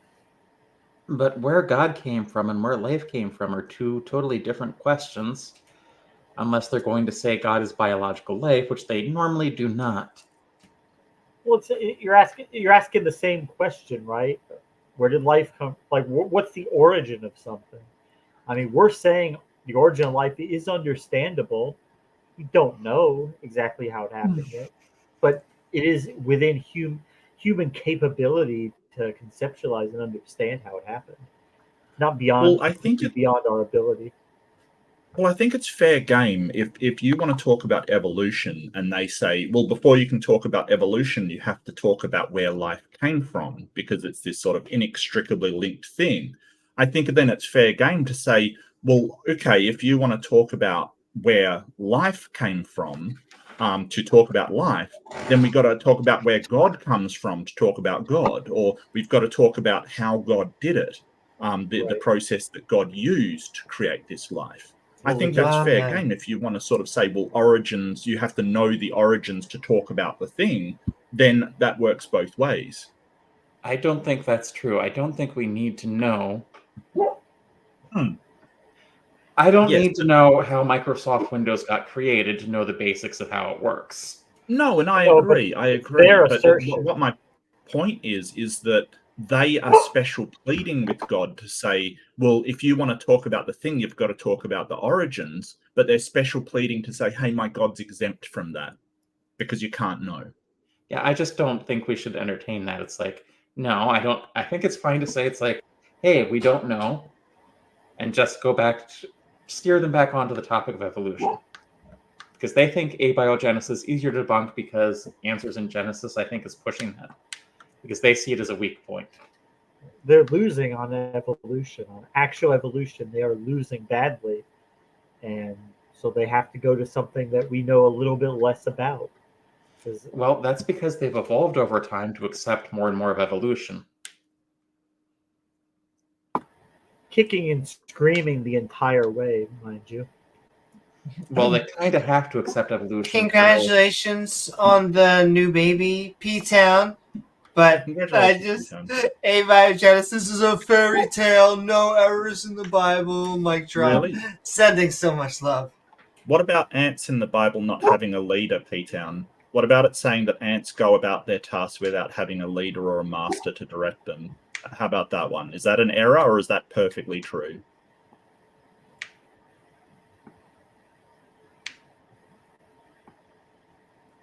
I can find the verse if you want to look it over and see. In fact, if you do that, that's probably going to be the last thing we do. And yes, I did just say do. And that's right. And then we're going to go to our Skeptic and Ranting outros. But it's been a fun night. Proverbs 6:6-9.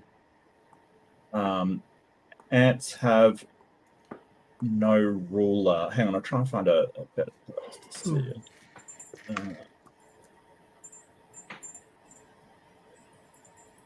That's not come after. Proverbs 6.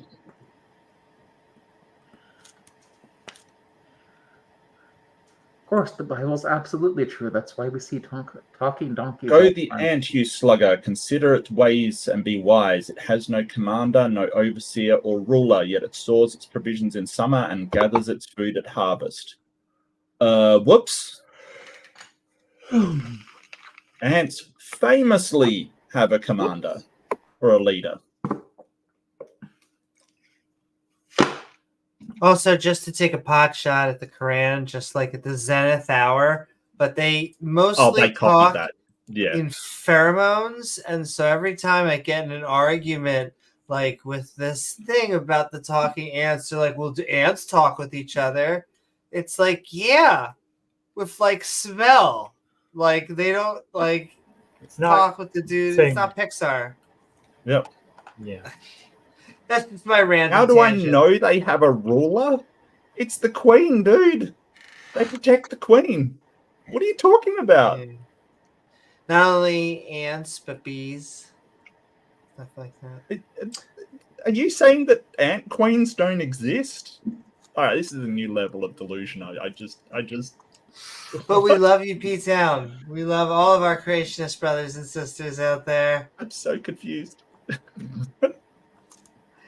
And we just want to wish everyone out there who has a queen a good time. Go Queen. What if they are a queen? That's or if they are a queen. Yeah. Hi, Brett King. Okay, I don't know that you're a queen or not. I am just sending love. He's a to... queen. He's a queen. Aren't we all, though? We are going into our outros in the opposite order that we came in. We have been Skeptic and Ranting on Abiogenesis Debunked, and we had a lot of fun.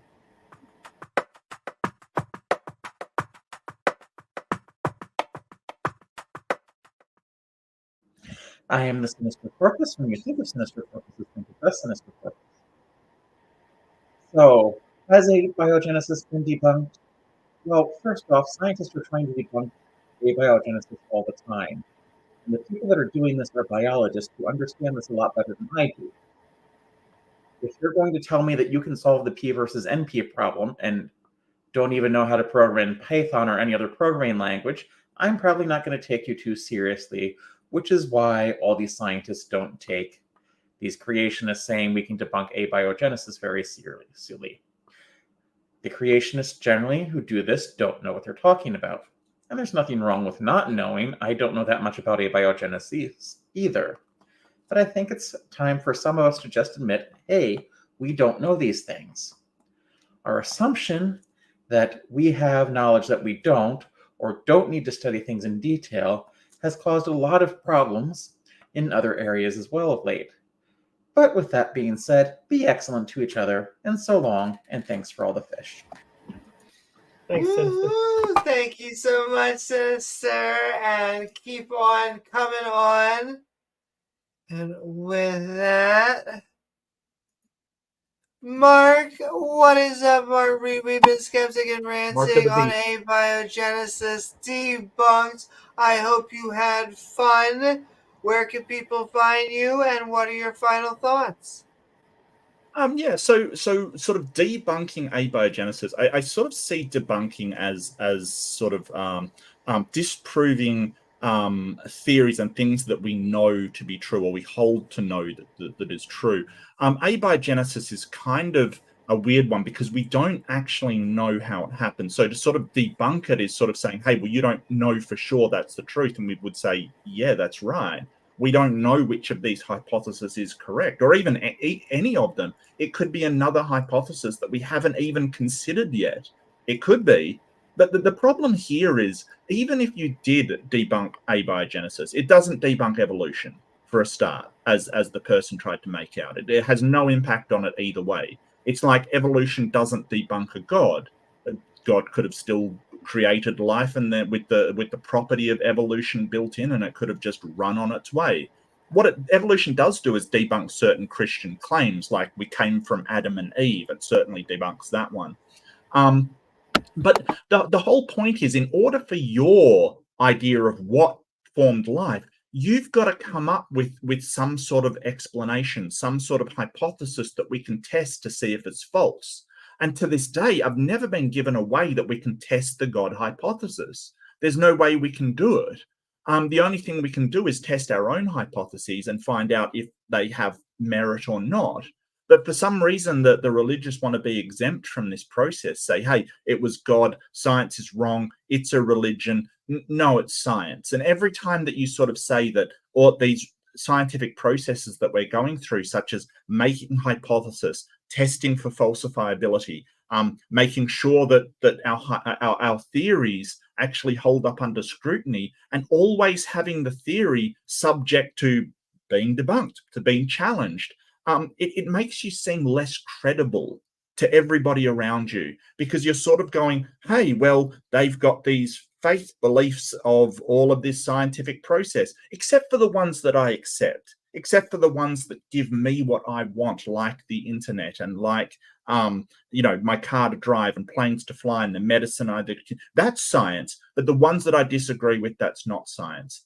And it's not, they're sort of, their paradigm of what constitutes science is so flawed that they don't even realize that they're talking about exactly the same process for both of them. But in order to sort of overthrow things like evolution, which is theory as well as a fact that things do evolve, allele frequency changes over time, that's a fact. In order to overthrow that, you've got to come up with your own hypothesis and test it. And unfortunately, they haven't, and they can't. So that instead they just sort of try to do the next best thing, which is sort of point at somebody else and go, no, you're a religion too. And it just doesn't work because, the scientists involved are doing actual science. So yeah, this is sort of something we hear again and again and again. It's kind of just, you're just ruining your own credibility in everybody's eyes, but continue to do so. Thank you so much for hearing me out. It's been wonderful to be on here and ranting. I've had my rant. I feel so much better. But much love to everybody. Happy holidays. Happy Yuletide. Happy Yuletide to P-Town. Happy summer solstice. Not winter solstice, because we're all in the southern hemisphere. NASA wouldn't lie to me. Southern hemisphere thank you so much, everybody. Just wish him Yo Saturnalia. Happy Saturnalia, P-Town. Happy Saturnalia. Happy Sol Invictus, P-Town. There you go. Thank you so very much, Mark. And check out his channel. Check out him on Modern Day Debate. And keep on coming on. Thank you so much. And all right, James, let's fly and land this plane. We have been skeptic and ranting on Abiogenesis Debunked. I don't know. I don't think we were convinced. Well, that's actually the thing when you that's what they'll never want to do, is put religion to the test, make testable claims, because if they did that, those would fail a lot, and that's what they don't want to have happen. They actually spend most of their time explaining why we can't test God or why we can't know. They're not actually presenting evidence or giving reasons for him. They're just making him unfalsifiable, so you can never actually check to see if he's really there or not. Never proving he's there, but they're just making it so you can't prove that he's not there. You can't prove they're to be wrong, which something that's unfalsifiable is completely useless. It doesn't help anything. Like Mark said, you can make an unlimited number of unfalsifiable claims that you can't test, you can't falsify. Maybe no evidence for them, but you can't disprove them. But that's not helpful. It doesn't explain anything, doesn't help us in any way. And yeah, thanks guys. Good night. Woo-hoo. And all Check right. out Amy's debate tomorrow night. We'll be back. Oh, that's tomorrow night. Beautiful. Yes, that is, which is cray cray. That's even happening. Ooh. Go check out Grayson, myself, going up against Sal and Taylor on Abiogenesis. We are going to have some fun, and then Taylor. Oh yeah. I That might be one. traveling, but I'll certainly try and catch you. Can we throw Kyle Adams in for even more fun? And also sending so much love to all of you misfits, as we had a fantastic episode of Skeptic and Ranting, Abiogenesis Debunked, where we watched a video from the Mask of Science, the Mask, called Abiogenesis Debunked, for a good time, 4 billion years in the making. Though Biogenesis is gay. That's for betas. That's for betas. That's gay. That's why would you have a woman do a man's job? Though I do want to thank my co-host James W. Ding! Mark Reid. Ding! And Sinister. Ding! I can't help it. I have Peter in the back of my head. Ding. Ding, ding. As well as the lovely people in chat, our awesome mods who make the stream so great, and lovely viewers like you who make this channel even possible. If you enjoy the show, please don't forget to like, follow, or subscribe. You can sunny and share it, especially if you're in a debate or having a talk about the topic with your friend or frenemy. Then hit that bell icon to all so you can join our live stream. It's really the way that it gets in your algorithm. Or hey, why not leave a comment once the video's done? Man, Bear, Pig? You can also leave a super thanks, which was really their way of they were originally making fun of him, but then Man Bear Pig was real, James. It stuck. Yes. After the show, the Skeptic and Ranting Discord server opens up, the link of which is in the description below. I'm going to be sending it. I need to figure out if you are someone who really loves Discord and knows things about ranking systems. I feel bad bothering Math Pig. So I do, you would have to be approved by Titan, but I would need someone to add all sorts of labels and rankings and stuff, because I want it to reinforce the, if not debate, but the conversation by having, I gamify everything. And so I would like to gamify the Discord. So if you're interested, please reach out to me. Also sending love to Randolph Richardson out there. Purple rhymes with orange. If I missed you, oh my goodness, say goodbye to us at the very end. Many ways to support the show. There are the super thanks. We said these, actually. I said this. That's why the gears were overturning. Yes, I'm at fantastic channel members. There we go. And what would you want ranked? Ranked. I mean, if you just want the most active users, that would be a simple enough Python script that just requires a bot. Well, and there's also, I would think you could do how much people are typing, maybe by conversations, maybe. I don't know. I'd be open to different factors. But I just want to make it more active, and I see it happen on politics and religion server. And maybe, we could have our Skeptic and Ranting community have our own version. Well, I'll still always go on there because I love taking the combat to them. But not to the admins, of course, on the politics. That's right. I'm just thinking you probably have the skills to do these ranking systems yourself if you want to and have the time. She probably does. They're not too hard to do. Do you mean like permissions kind of thing is what you're talking about? That's what I thought. That's just systems administration, but I don't think... It's also permissions, but I want it to happen so that, say, you have Now, do you want to? 10 Sorry. we'll say you have 10 posts that gives you image permissions, but say you have 100 Oh. posts and you get links permissions, you get 1,000 Maybe posts, like and a you have jazzy different. title, like Oh, that's Yeah. usually done by a bot, Amy. That's just bot work.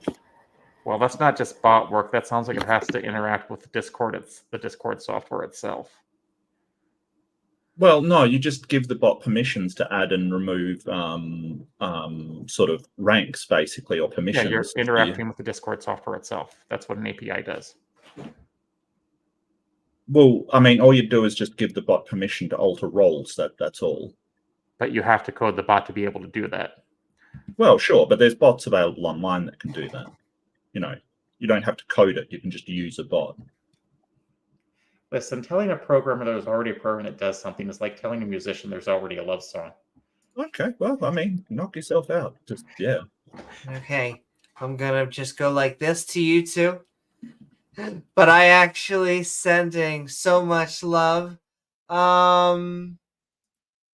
Yeah, I think is that what's sending go Patreon to the best way to help us. Oh well, we have our evolving badge system with, well, it triggers creationists because they say nothing evolves, and so we have ours. And making me the Discord server. I am a Discord server if you go into me. There's that, though I felt like I've shilled that 3 times. Though go on the Patreon, patreon.com/Newman. And yes, with that, I am Amy Newman. And this is your fantastic panel. One last time, I want to thank James W., Sinister, and Mark. With that, say goodbye at the end, and I'll show you up on screen. But that's it. Good night. Mwah. And I am doing. Hold on 1 second for gears and gears.